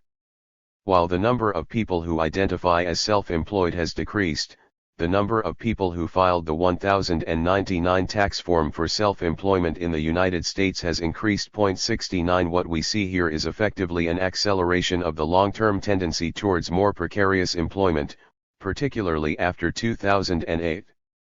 The same trends are observable in the United Kingdom, where self-employment has created 66.5% of net employment after 2008 and is the only thing that has staved off much higher levels of unemployment. 70. Where do lean platforms fit into this?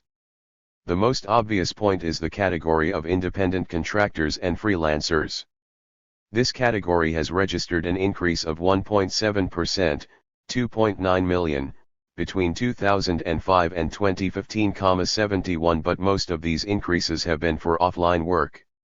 Given that no direct measures of the sharing economy are currently available, surveys and other indirect measures have been used instead. Nearly all of the estimates suggest that around 1% of the U.S. labor force is involved in the online sharing economy formed by lean platforms. 72 Even here, the results have to take into account that Uber drivers probably form the majority of these workers. 73 The sharing economy outside of Uber is tiny. In the United Kingdom less evidence is presently available, but the most thorough survey done so far suggests that a slightly higher number of people routinely sell their labor through lean platforms. It is estimated that approximately 1.3 million UK workers, 3.9% of the labor force, work through them at least once a week, while other estimates range from 3 to 6% of the labor force. 74 Other surveys suggest slightly higher numbers, but those problematically include a much larger range of activities. 75 What we can therefore conclude is that the sharing economy is but a small tip of a much larger trend.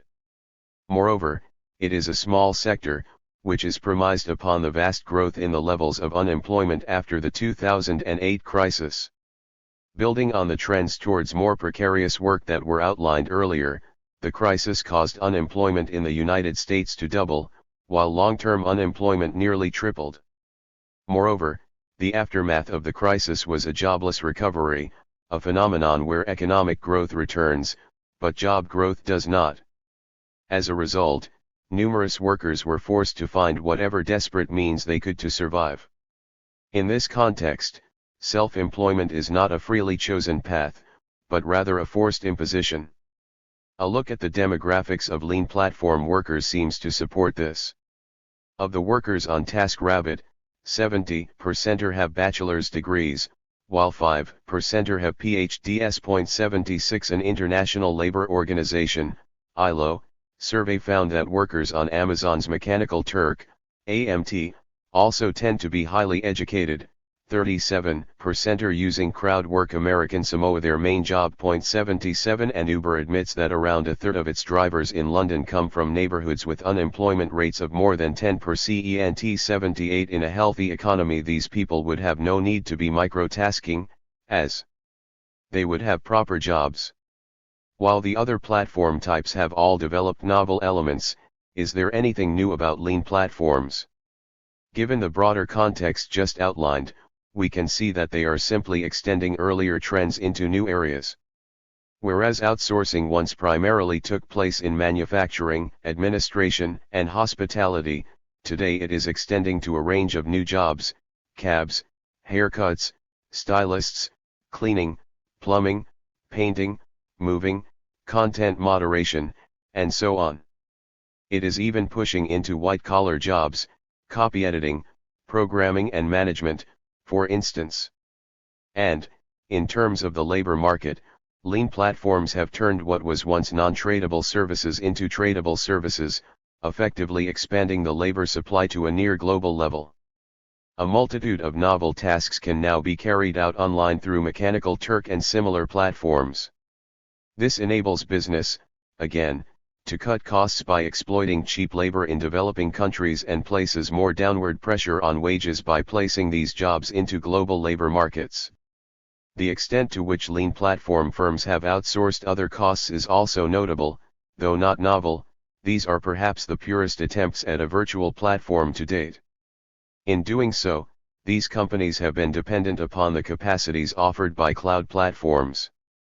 Whereas firms once had to spend large amounts to invest in the computing equipment and expertise needed for their businesses, today's start-ups have flourished because they can simply rent hardware and software from the cloud.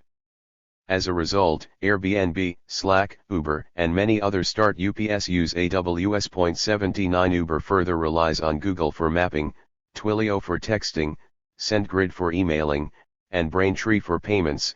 It is a lean platform built on other platforms. These companies have also offloaded costs from their balance sheets and shifted them to their workers, things like investment costs, accommodations for Airbnb, vehicles for Uber and Lyft, maintenance costs, insurance costs, and depreciation costs. Firms such as Instacart, which delivers groceries, have also outsourced delivery costs to food suppliers, e.g. Pepsi, and to retailers, e.g. Whole Foods, in return for advertising space. 80 However, even with this support, Instacart remains unprofitable on 60% of its business, and that is before the rather large costs of office space or the salaries of its core team are taken into account. 81 The lack of profitability has led to the predictable measure of cutting back on wages, a notably widespread phenomenon among lean platforms. This has also prompted companies to compete on data extraction, again, a process optimized by the access afforded by platforms. Uber is perhaps the best example of this development, as it collects data on all of its rides, as well as data on drivers, even when they are not receiving a fare. 82 Data about what drivers are doing and how they are driving are used in a variety of ways in order to beat out competitors. For instance, Uber uses the data to ensure that its drivers are not working for other taxi platforms, and its routing algorithms use the data on traffic patterns to plot out the most efficient path for a trip. Data are fed into other algorithms to match passengers with nearby drivers, as well as to make predictions about where demand is likely to arise. In China, Uber monitors even whether drivers go to protests. All of this enables Uber to have a service that is quick and efficient from the passenger's point of view, thereby drawing users away from competitors. Data are one of the primary means of competition for lean platforms. Nevertheless, these firms are still struggling to be profitable, and the money to support them has to come from the outside. As we saw earlier, One of the important consequences of the 2008 crisis has been the intensification of an easy monetary policy and the growing corporate cash glut. The lean platform boom is, fundamentally, a post-2008 phenomenon. The growth of this sector is reflected most clearly in the number of deals made for startup companies. VC deals have tripled since 2009.83 even after excluding Uber, which has an outsized position in the market. On-demand mobile services raised $1.7 billion over the course of 2014, a 316% increase from 2013.84, and 2015 continued this trend towards more deals and higher volumes. But it is worth taking a moment to put the funding of lean platforms in context. When we look at the lean platforms for on-demand mobile services, we are primarily discussing Uber. In terms of funding, in 2014 Uber outpaced all the other service companies, taken together, by 39%. 85 in 2015 Uber, Airbnb, and Uber's Chinese competitor, Didi Chuxing, combined to take 59% of all the funding for on-demand start UPS. 86 and, while the enthusiasm for new tech start UPS has reached a fever pitch, funding in 2015, $59 billion, still paled in comparison to the highs of 2000, nearly $100 billion. 87 Where is the money coming from? Broadly speaking, it is surplus capital seeking higher rates of return in a low interest rate environment. The low interest rates have depressed the returns on traditional financial investments, forcing investors to seek out new avenues for yield. Rather than a finance boom or a housing boom, surplus capital today appears to be building a technology boom. Such is the level of compulsion that even non-traditional funding from hedge funds, mutual funds, and investment banks is playing a major role in the tech boom.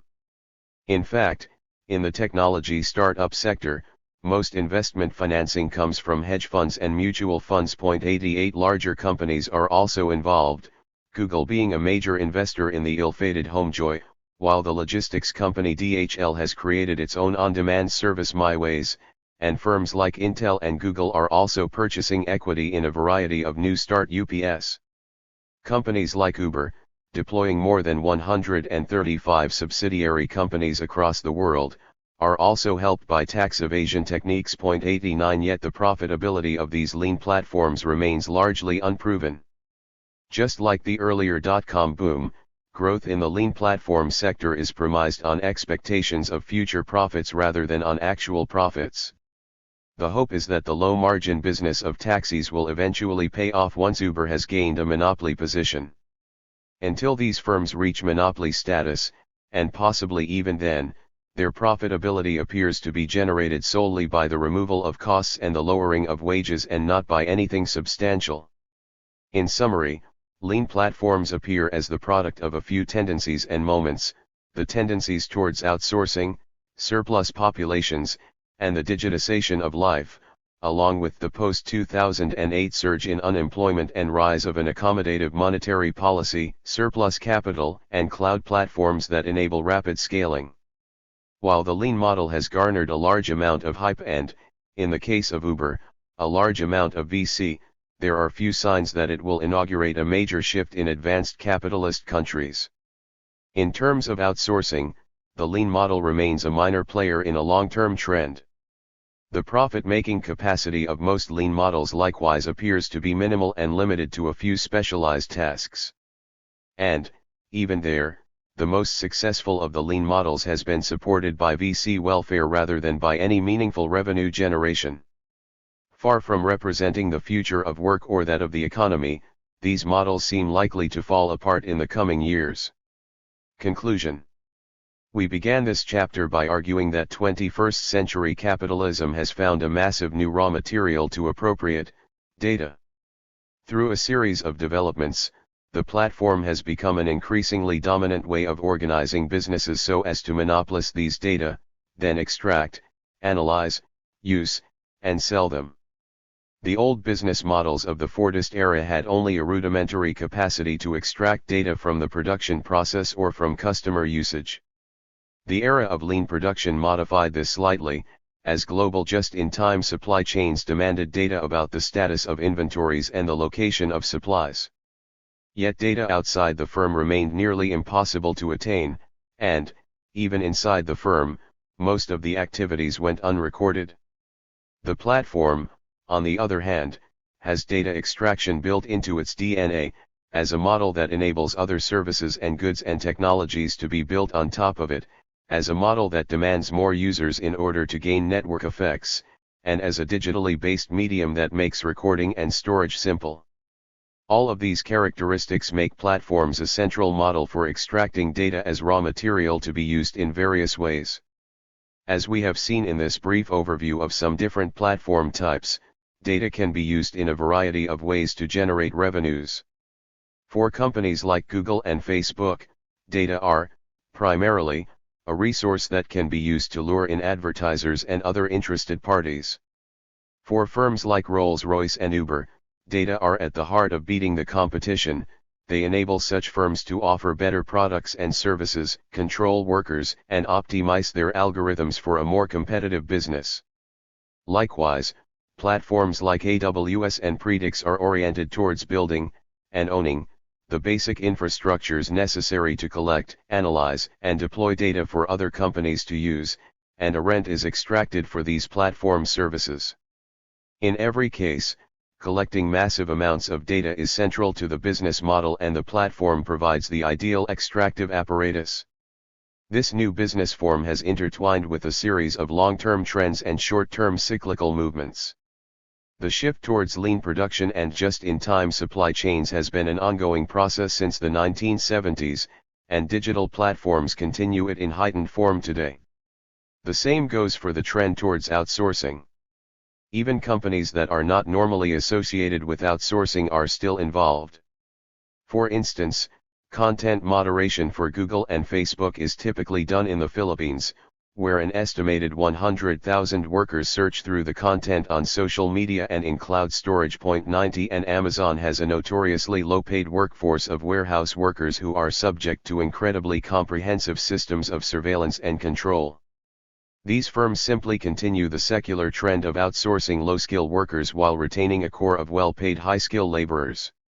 On a broader scale, all of the post-2008 net employment gains in America have come from workers in non-traditional employment, such as contractors and on-call workers.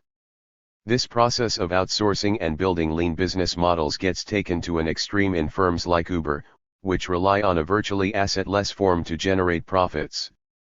As we have seen, though, much of their profitability after the crisis has stemmed from holding wages down. Even The Economist is forced to admit that, since 2008, if the share of domestic gross earnings paid in wages were to rise back to the average level of the 1990s, the profits of American firms would drop by a fifth. 91 An increasingly desperate surplus population has therefore provided a considerable supply of workers in low-wage, low-skill work. This group of exploitable workers has intersected with a vast amount of surplus capital set in a low-interest rate world. Tax evasion, high corporate savings, and easy monetary policies have all combined, so that a large amount of capital seeks out returns in various ways. It is no surprise, then, that funding for TechStart UPS has massively surged since 2010. Set in context, the lean platform economy ultimately appears as an outlet for surplus capital in an era of ultra-low interest rates and dire investment opportunities rather than the vanguard destined to revive capitalism. While lean platforms seem to be a short-lived phenomenon, the other examples set out in this chapter seem to point to an important shift in how capitalist firms operate. Enabled by digital technology, platforms emerge as the means to lead and control industries. At their pinnacle, they have prominence over manufacturing, logistics, and design, by providing the basic landscape upon which the rest of the industry operates.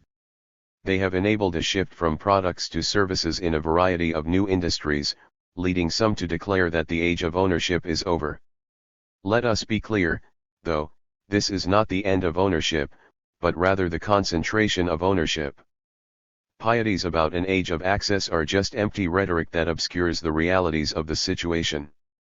Likewise, While lean platforms have aimed to be virtually assetless, the most significant platforms are all building large infrastructures and spending significant amounts of money to purchase other companies and to invest in their own capacities. Far from being mere owners of information, these companies are becoming owners of the infrastructures of society. Hence the monopolistic tendencies of these platforms must be taken into account in any analysis of their effects on the broader economy. 3. Great Platform Wars. If platforms are the emerging business model for the digital economy, how do they appear when set in the longer history of capitalism? In particular, up to this point we have largely left out one of the fundamental drivers of capitalism, intra-capitalist competition. In Chapter 1 we set out the context of the long downturn, that period since the 1970s when the global economy has been saddled by overcapacity and overproduction in the manufacturing sector. As companies were unwilling and unable to destroy their fixed capital or to invest in new lines, international competition has steadily continued and, alongside it, the crisis of overcapacity in manufacturing.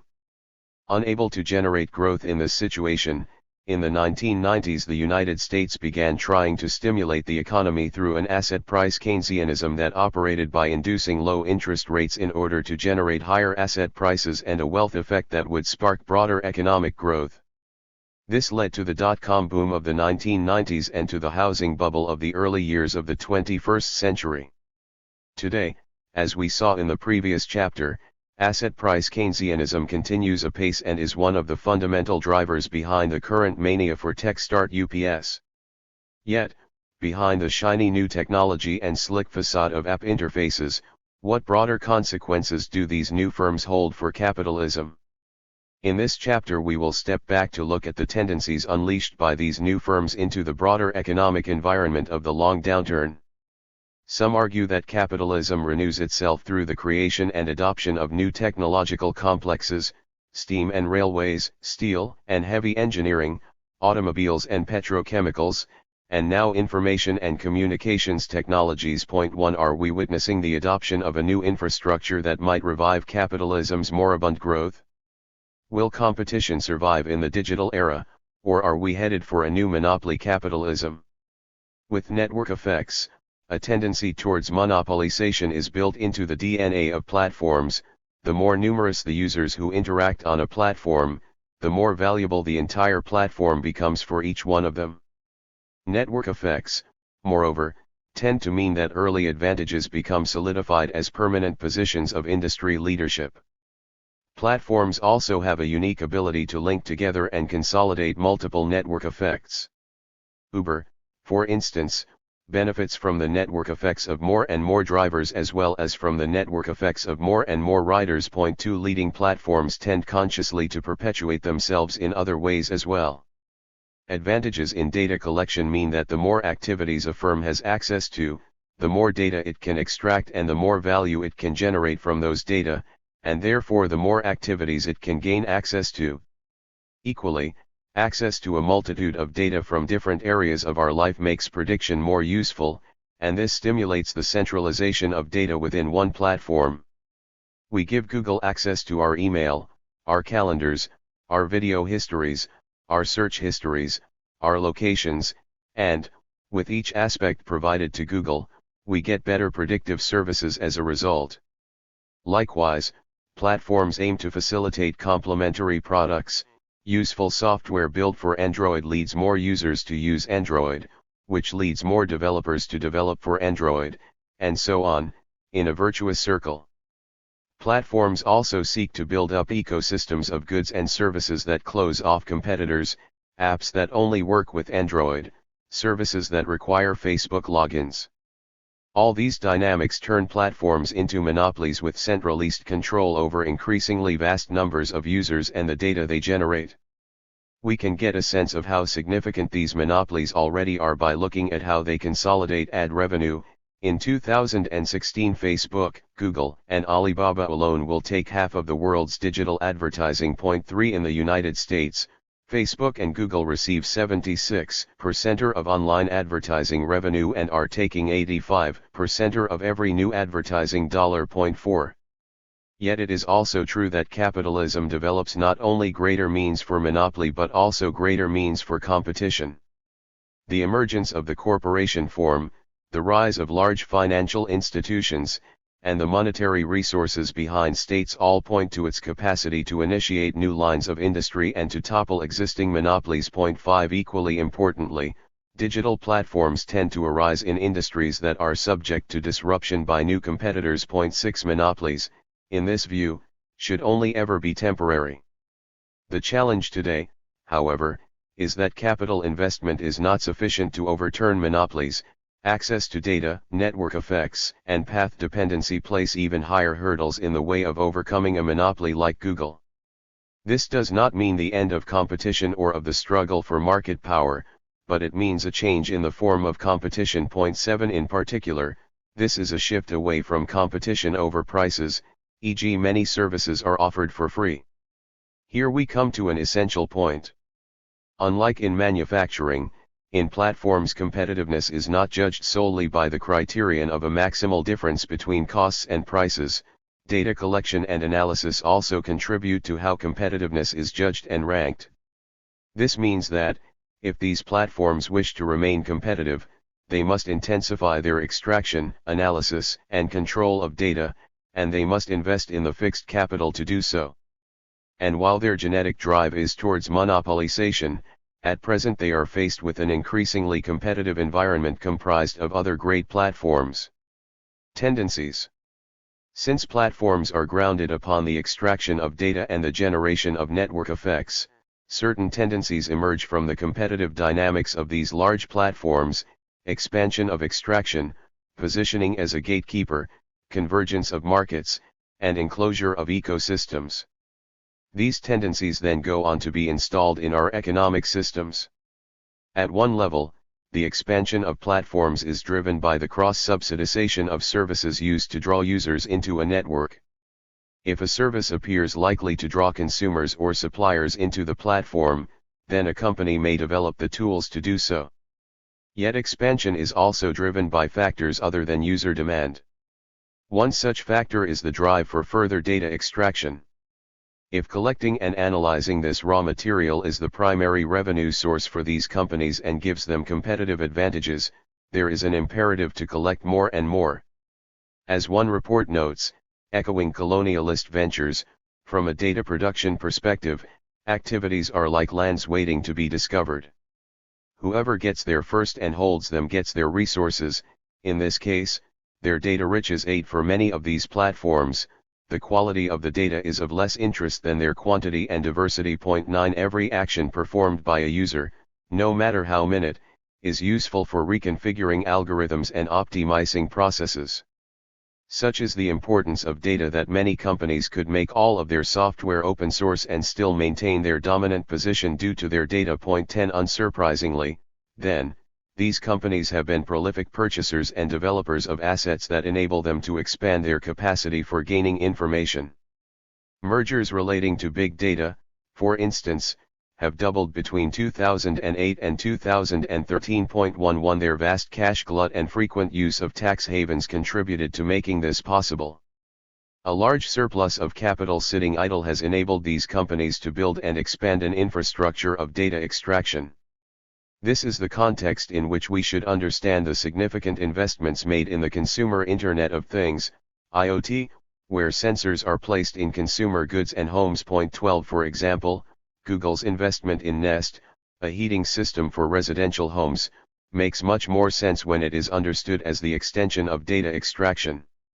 The same goes for Amazon's new device, Echo, an always-on device that consumers place in their homes.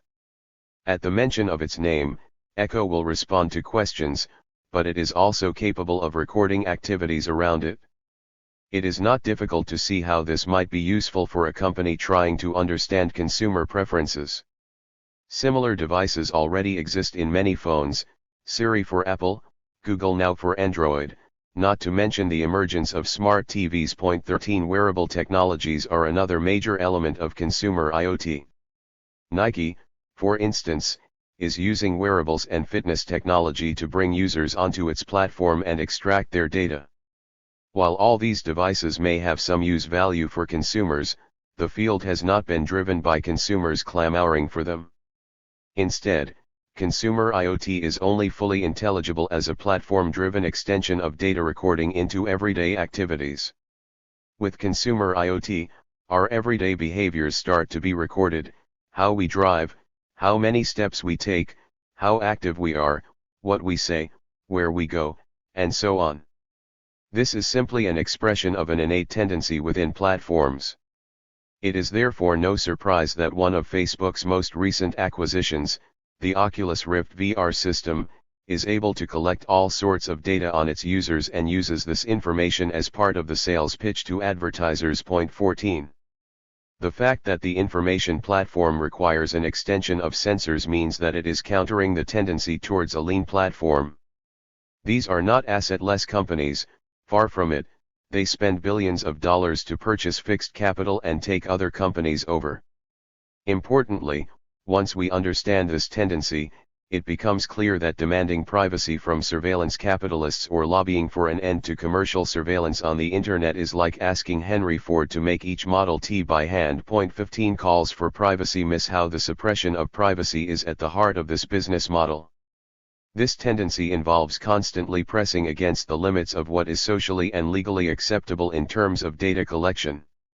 For the most part, the strategy has been to collect data, then apologize and roll back programs if there is an uproar, rather than consulting with users beforehand. Point 16 This is why we will continue to see frequent uproars over the collection of data by these companies. If data collection is a key task of platforms, analysis is the necessary correlate. The proliferation of data-generating devices creates a vast new repository of data, which requires increasingly large and sophisticated storage and analysis tools, further driving the centralization of these platforms. Point 17 If expanding the capacity to collect data is one competitive imperative for these companies, developing corresponding means of analysis is another. Advances in hardware, database organization, and network infrastructure therefore all play significant roles in gaining speed and insight advantages over one's competitors. Much of Google's initial success, for instance, stemmed from its pioneering work of creating useful internal software and innovative hardware architecture. Point 18 Rather uniquely, Google designs and builds its own custom servers rather than purchasing standard servers off the market, again, in an effort to gain competitive advantage. Point 19 And, while often it eventually releases information about its operations, which have then been copied by numerous others, it only does so after it has gained a clear advantage. 20 It is the importance of analytics that lets us understand why Google is heavily invested in artificial intelligence, AI, research as well, given that this is the key area for developing a competitive advantage over other platforms. Google is the biggest investor in this area, but Amazon, Salesforce, Facebook, and Microsoft are all investing heavily in AI as well. Firms also have imperatives to develop the entire stack, and not just one area of it, e.g. data management, or analytical tools. Point 21 Bottlenecks in the flow of data from sensors to commodity are an impediment to producing more value. The result is a tendency to increasingly take on all the features of the stack, from hardware to software. This is matched by a second tendency, whereby expansion across the ecosystem around a core business segment is driven in part by the need to occupy key positions within the ecosystem. These evade traditional distinctions. They are neither horizontal mergers, combining companies that directly compete, nor vertical mergers, combining companies within the same supply chain, nor conglomerate mergers, combining suppliers of similar and complementary products. Point 22 These mergers consist not so much in the vertical integration of classic Fordist firms or in the lean competencies of the post-Fordist era, they are more like rhizomatic connections driven by a permanent effort to place themselves in key platform positions. Let us take a first example. As access to the internet shifted away from desktop computing and towards handheld smartphones, control over the operating system, OS, platforms became essential. The shift caused companies to rush and implant themselves into the smartphone market. Google followed in Apple's footsteps, and Amazon and Facebook later attempted to catch up. Google used the traditional platform tactic of cross-subsidization in order to occupy the mobile OS market. It licensed Android for free to hardware makers, so as to undercut Apple's enclosed system. The gambit worked, and Android today has more than 80% of the market and is the most widely used OS on any device. 23 Similar competitive battles, and subsequent business expansions, have been going on at the interface level as well. As the primary means by which users interact with platforms, interfaces occupy a key intermediary position in the broader ecosystem. For the last decade, Google's search engine has been the primary interface into the rest of the Internet, outpacing any other effort. Rival platforms have had to root around Google's search engine dominance by extending their business into new interface areas. One expression of this is that search engines within apps, rather than the open web, are becoming increasingly widespread. Instead of searching the Internet through Google, users can search internally, on Amazon or Facebook. If people move into apps or start searching on Amazon instead of Google, these are threats to Google's basic business model. Every major platform company is increasingly positioning itself in the natural language interface market as well. In 2016, Facebook began a major push for chatbots, that is, low-level AI programs that would converse with users on Facebook's platform. This is also why Facebook, and numerous other companies, are investing heavily in AI and the natural language processing needed to enable chatbots. The bet is that these chatbots will become the preferred way for users to interact with the Internet. On this open platform, businesses would be given the tools to develop their own bots and create intuitive means for users to order food, buy a train ticket, or make a dinner reservation. 24 Rather than using a separate app or website for accessing businesses and services, users would simply access them through Facebook's platform, which would make Facebook's chatbot platform the primary interface for commercial transactions online. Rather than trying to compete against Google's search engine or Amazon's logistics network, Facebook is trying to dominate the e-commerce platform by dominating the interface. Whether this will work or not is debatable, but the principle is that these companies expand in intelligible ways, namely in order to take over key positions. Similar principles hold for Apple's, Google's, and Facebook's efforts to become a payment platform and to build the base for making economic transactions by collecting a small fee in every case, along with the data. This is also true of competition over mapping, Uber's bid to purchase a mapping provider, Google's use of Google Maps cars for its navigational basis, Apple's construction of its own locational services in 2012, and Uber's potential for building its own proprietary mapping provider. The aim is to occupy a position in the stack, where certain levels are more foundational and therefore more powerful, but also more difficult to secure and more subject to monopoly power and to major entry barriers. While we might think that being lower in the stack is correlated with greater power, this is not necessarily the case. Perhaps surprisingly, network providers, i.e. those that provide the basic telecommunications infrastructure, are in a low-margin position in the ecosystem around platforms, a position that has compelled them to push for discriminatory pricing in moving data around, the end of net neutrality, as a way to generate more revenues. 25 The strategic importance of a position has much more to do with controlling data from businesses and customers than with just being lower in the stack. These first two expansionary tendencies give platform monopolies a distinct path of expansion by comparison to traditional business models premised on vertical integration, horizontal integration, or conglomeration. 26 Instead, platform expansion is driven by the need for more data, which leads to what we might call the convergence thesis, the tendency for different platform companies to become increasingly similar as they encroach upon the same market and data areas. Currently there is a plethora of different platform models that have emerged from contingent economic conditions and strategic decisions based upon strengths in different areas. 27 One key question is what the future development of these forms holds. Will they converge into a newer platform model?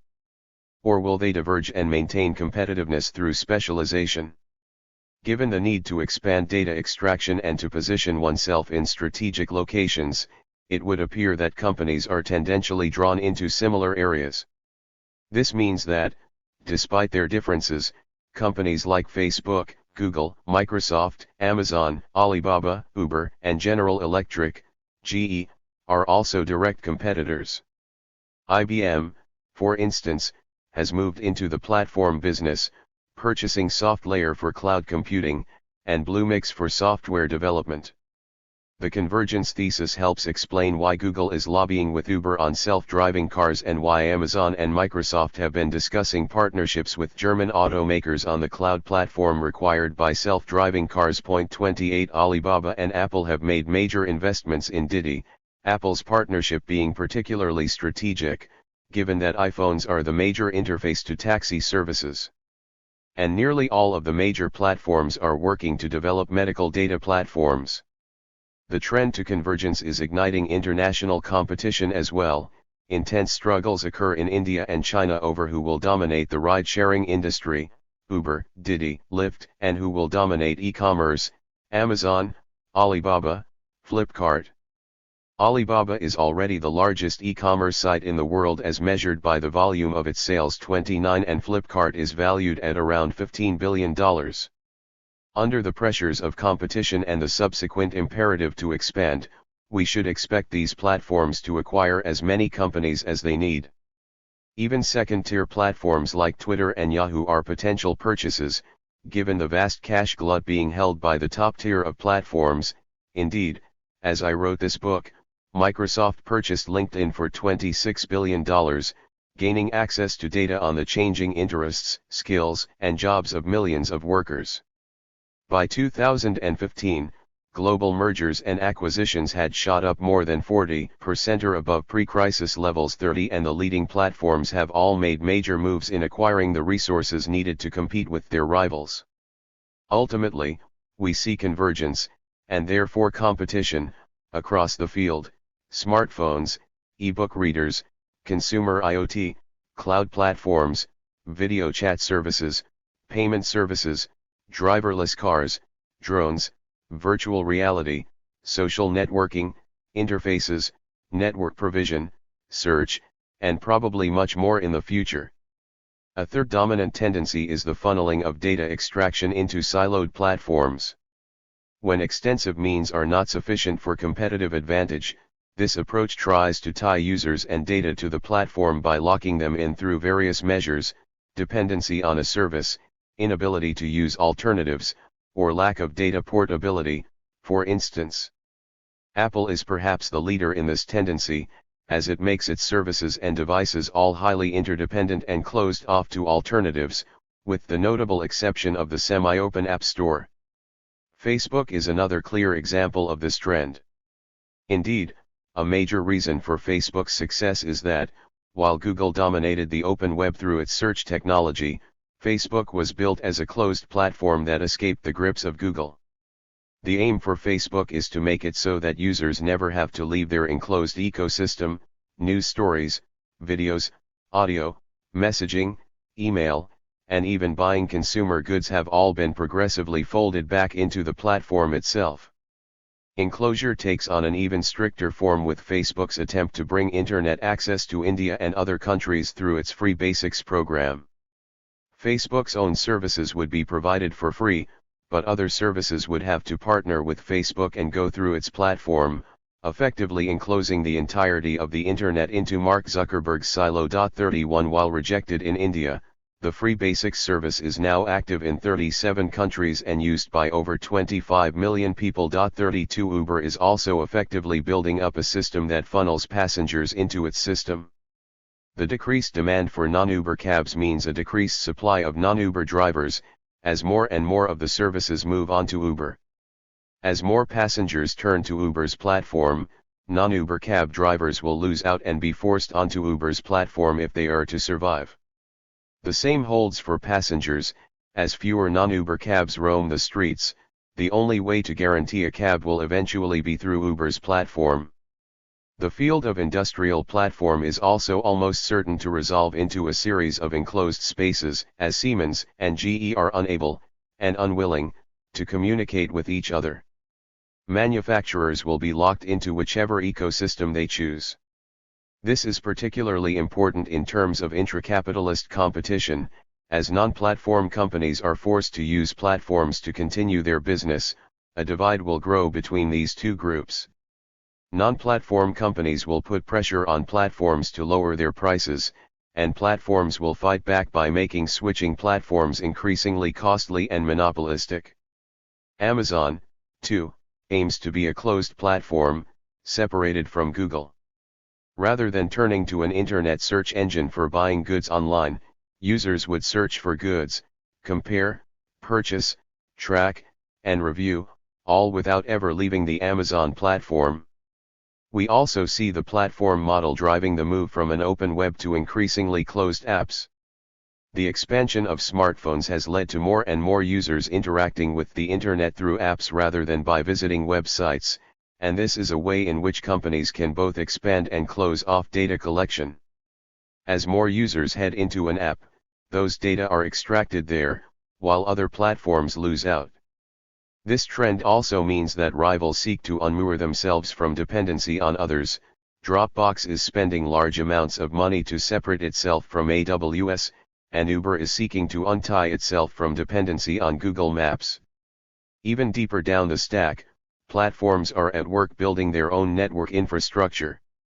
Google, for instance, has been building its own privatized internet, browsers, OSs, fiber networks, and data centers, where information may never have to journey across public infrastructure. 33 Likewise, Amazon's cloud network is nothing if not a private internet, and Microsoft and Facebook are collaborating to build their own transatlantic fiber cable. 34 Taken to a logical conclusion, this trend may lead to specialized platforms that give up on the idea of general computing and instead focus on optimizing their particular services and the associated rents that go with these services. 35 In the end, the tendency of major platforms to grow to immense size thanks to network effects, combined with the tendency to converge towards a similar form, as market pressures dictate, leads them to use enclosure as a key means of competing against their rivals. If this analysis is right, then capitalist competition is driving the internet to fragment. There is no necessity to this outcome, as political efforts can stall or reverse it, but within a capitalist mode of production there are strong competitive pressures towards this end. Challenges. For all the rhetoric of having overcome capitalism and of transitioning to a new mode of production, a rhetoric inherent in the post-industrial thesis of the 1960s, in the ideas of new economy disciples in the 1990s, and in the radical and conservative paeans to the sharing economy of today, we still remain bound to a system of competition and profitability. Platforms offer new forms of competition and control, but in the end profitability is the great arbiter of success. Given these constraints, we must now open platforms up onto the wider economy. We can begin by returning to the scene of the long downturn and the problem of global manufacturing overcapacity. If we look to the U.S. manufacturing sector, we find few signs that the sector is improving. In terms of output, manufacturing growth has dipped from an annual growth rate of 2.1% between 1999 and 2008 to a rate of 1.3% since. 36 Similar trends hold for labor productivity in the sector, which grew at a healthy 4.9% annual rate between 1999 and 2008 but dropped to 1.9% after the crisis. 37 This is perhaps to be expected, given the continued reliance of the U.S. economy on the non-manufacturing sector's growth. But a broader global picture holds little hope either.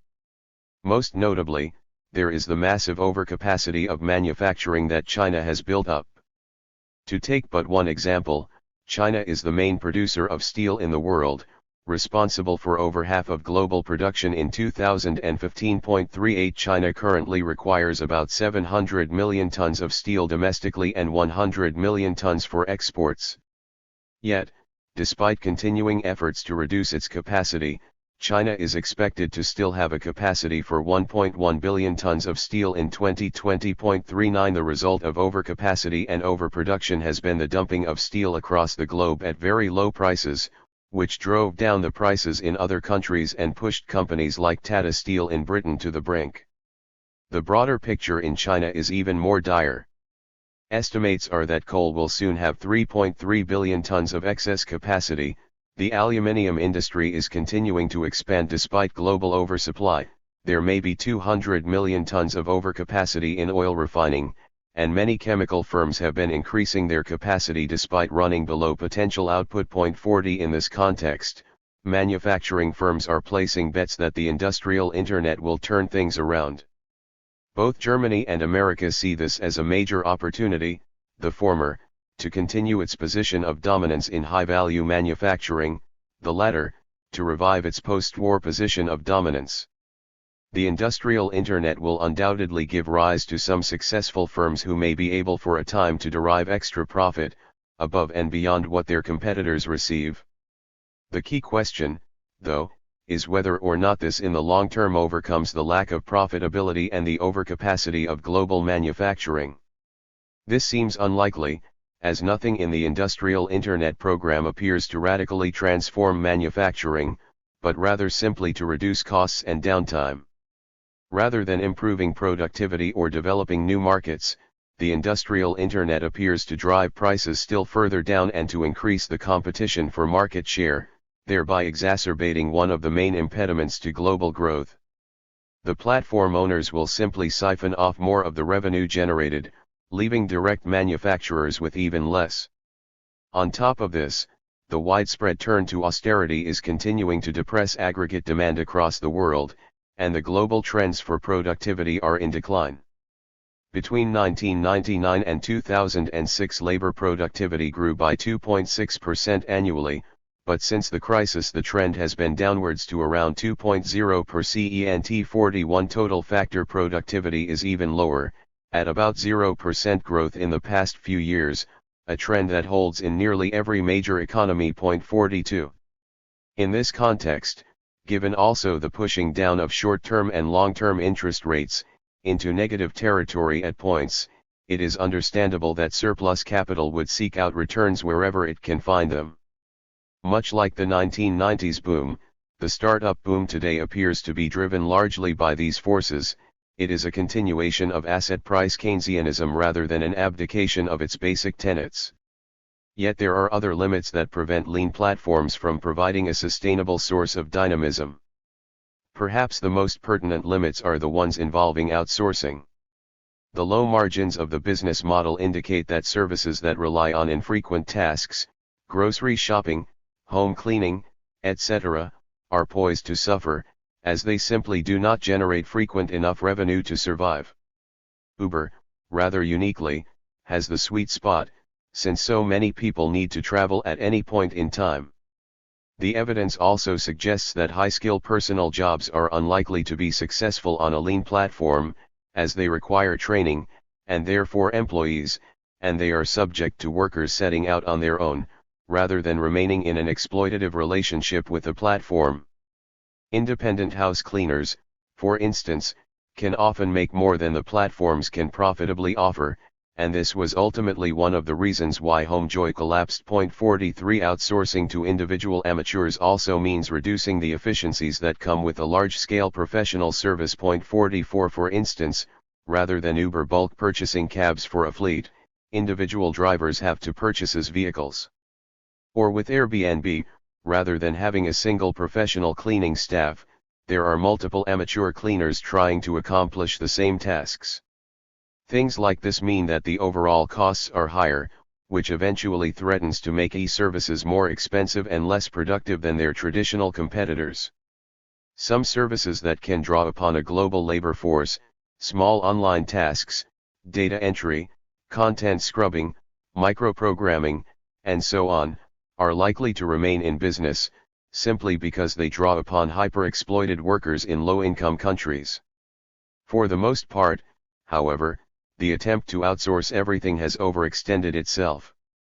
This is even more pertinent as employee pushback against these firms is already occurring. There are Uber strikes and Uber unions, for instance, and these will inevitably raise the costs of operating these platforms. The calculations of one class action lawsuit estimate that Uber would owe its drivers $852 million if they were employees. Uber claims it would only be $429 million. Point 45 The result of pushback is likely to be an economically unsustainable business, once basic worker rights are given to employees. Even with these advantages, there is a complete lack of profitability for most of these businesses. Numerous firms already have to cut costs and wages even further in order to give at least a plausible sense of potentially being profitable someday. The growth before profit model dictates that taking significant losses is simply part of the strategy, though.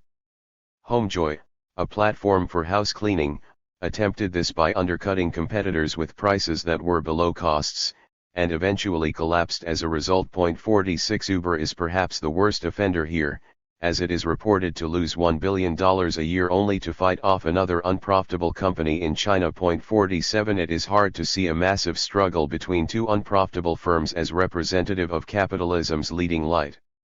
Uber also spends an immense amount of money on lobbying and marketing, attempting to ensure favorable regulations and growth in its user base. Such is its desperation that Uber has even attempted to sabotage its competitors. It has made extensive use of this tactic in its dealings both with long-running cab companies and with alternative ride-sharing platforms. To fight off one competitor, for instance, Uber took to calling up and canceling rides with its rival, in an effort to clog up that rival's supply of drivers. Point 48 When competition through data does not work, money and sabotage remain as options for lean platforms. This leads us to the last major limit. Lean platforms are entirely reliant on a vast mania of surplus capital. The investment in tech start UPS today is less an alternative to the centrality of finance and more an expression of it. Just like the original tech boom, it was initiated and sustained by a loose monetary policy and by large amounts of capital seeking higher returns. While it is impossible to call when a bubble may burst, there are signs that the enthusiasm for the sector is already over.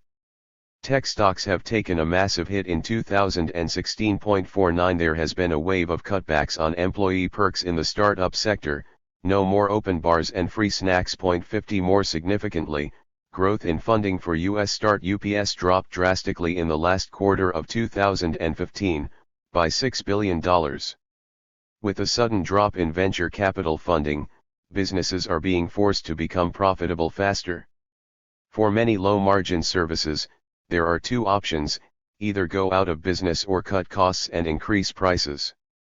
What is likely to happen is for a large number of these services to go out of business in the next couple of years, while others will move towards becoming luxury services, providing on-demand convenience at high prices. Whereas the tech boom of the 1990s at least left us with the basis for the internet, the tech boom of the 2010s looks as though it will simply leave us with premium services for the rich.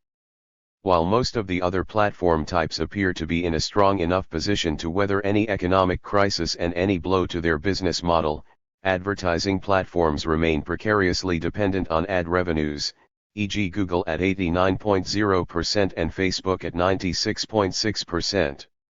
It must also be recalled that platforms use cross-subsidization to build their empires. Google's portfolio of free services and its investments in high technology are all built entirely on the back of profits made by its advertising services, and it is worth noting that finance is its largest ad customer. Point 51 Advertising is, under the capitalist valorization process, a means to ensure that the value in commodities is realized through sales.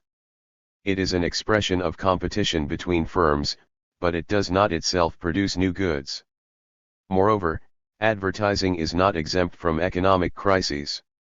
Between 2007 and 2012, spending on ads dropped by one-half in Greece and by one-third in Spain, while 2012 saw a 1.1% drop in overall Eurozone spending. 52 In the United States, ad spending did not match 2008 levels until 2012. 53 More broadly, a long line of economic research shows that advertising is highly correlated with overall economic growth. 54 The low cost of digital advertising by comparison with traditional advertising has also meant that advertising growth has in recent years lagged behind economic growth, and is forecast to decrease even more in coming years. 55 It is simply cheaper than ever before to get the same amount of advertising.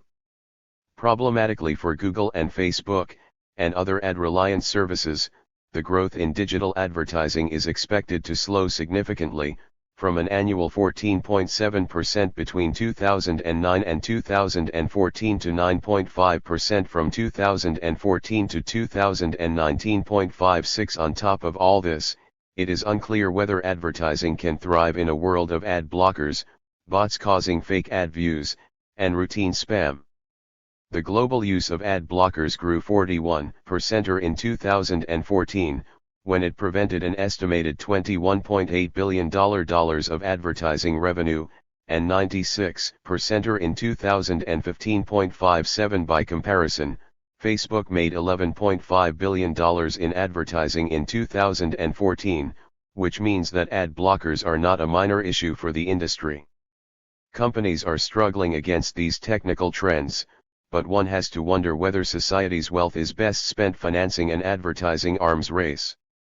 Meanwhile, new software is giving people more control over the data they make available, and governments around the world are beginning to regulate the collection of online data. 58 Advertising remains a precarious revenue stream for these companies. Even Google's chief economist, Hal Varian, expects that advertising will decline in importance and that Google will eventually move towards a pay-per-view model. 59. If advertising declines, through some combination of economic crisis, ad blocking, and regulation, what will these platforms do? On the one hand, such a decline could accelerate the tendency towards enclosure. Ad blockers work on the open web, but in apps the platform has full control over what appears. For Google, as the interface of the open web, enclosure is not a possibility. This leaves the other option, as suggested by Varian, a shift towards direct payments of some form, rents, subscriptions, fees, micropayments, etc. There could be a move to the provision of essential platforms for other areas, a cut of every financial transaction, a license fee for automakers to use Google's driverless platforms, a rent collected for every business that uses Google's cloud services. Or there could be a massive expansion of micropayments, as the IoT enables every good to be turned into a service that charges by the use: cars, computers, doors, refrigerators, toilets. 60 Numerous businesses are already salivating over this option. In this context, companies like Rolls-Royce, Uber, and GE may portend the future of platforms in any post-advertising environment. Newspapers are currently grappling with a declining advertising stream. Even the New York Times is forced to resort to services like meal delivery in order to gain revenue. 61 On this option, rent is extracted from the use of a service and, given the monopoly position of these platforms, alternatives remain out of reach. Combined with stagnant wages and rising inequality, this future depicts a world with a massively increased digital divide. Finally, in the event of a major cutback on advertising, these platforms could be forced to cut back on all extravagant spending on long-shot ventures, drones, virtual reality, driverless cars, etc., and to return to their core businesses. The cross-subsidization of these ventures would come to an end, as would their ability to compete with other major platforms. In any case, the capitalist imperative to generate a profit means that these platforms will be forced either to develop novel means of extracting a surplus from the general economic pie or to fold their expansive cross-subsidizing monopolies into much more traditional business forms. Futures. What, then, does the future hold? If the tendencies set out in this book continue, we can expect one particular future. Platforms continue to expand across the economy, and competition drives them to enclose themselves increasingly. Platforms dependent on advertising revenues are compelled to transition more into direct payment businesses. Meanwhile, lean platforms dependent on outsourcing costs and on venture capital largesse either go bankrupt or shift into product platforms, as Uber is attempting to do with driverless cars. In the end, it appears that platform capitalism has inbuilt tendencies to move towards extracting rents by providing services, in the form of cloud platforms, infrastructural platforms, or product platforms. In terms of profitability, Amazon is more the future than Google, Facebook, or Uber. In this scenario, the cross-subsidization behind much of the Internet's public-facing infrastructure would end, and existing inequalities in income and wealth would come to be replicated in access inequalities. Moreover, these platforms would come to siphon off large amounts of capital from the companies dependent upon them for their productive processes. Some have argued that we might fight these monopolistic trends by building up cooperative platforms. 62 Yet all the traditional problems of coups, e.g. the necessity of self-exploitation under capitalist social relations, are made even worse by the monopolistic nature of platforms, the dominance of network effects, and the vast resources behind these companies. Even if all its software were made open source, a platform like Facebook would still have the weight of its existing data, network effects, and financial resources to fight off any coup rival. The state, by contrast, has the power to control platforms. Antitrust cases can break up monopolies, local regulations can impede or even ban exploitative lean platforms, government agencies can impose new privacy controls, and coordinated action on tax avoidance can draw capital back into public hands. These actions are perhaps all necessary, but we must admit that they remain rather unimaginative and minimal. They also neglect the structural conditions at play in the rise of platforms. In the midst of a long downturn in manufacturing, platforms have emerged as a way to siphon off capital into a relatively dynamic sector oriented towards the mining of data. Rather than just regulating corporate platforms, efforts could be made to create public platforms, platforms owned and controlled by the people. And, importantly, independent of the surveillance state apparatus. This would mean investing the state's vast resources into the technology necessary to support these platforms and offering them as public utilities. More radically, we can push for post-capitalist platforms that make use of the data collected by these platforms in order to distribute resources, enable democratic participation, and generate further technological development. Perhaps today we must collectivize the platforms. But any efforts to transform our condition must take the existence of platforms into account. Having a proper understanding of the current conjuncture is essential to creating strategies and tactics adequate to our moment. While platforms do not look set to overcome the fundamental conditions of the long downturn, they do appear to be consolidating monopoly power within their grasp, as they collect immense wealth. As they reach out further and further into our digital infrastructure and as society becomes increasingly reliant upon them, it is crucial that we understand how they function and what can be done. Building a better future demands it.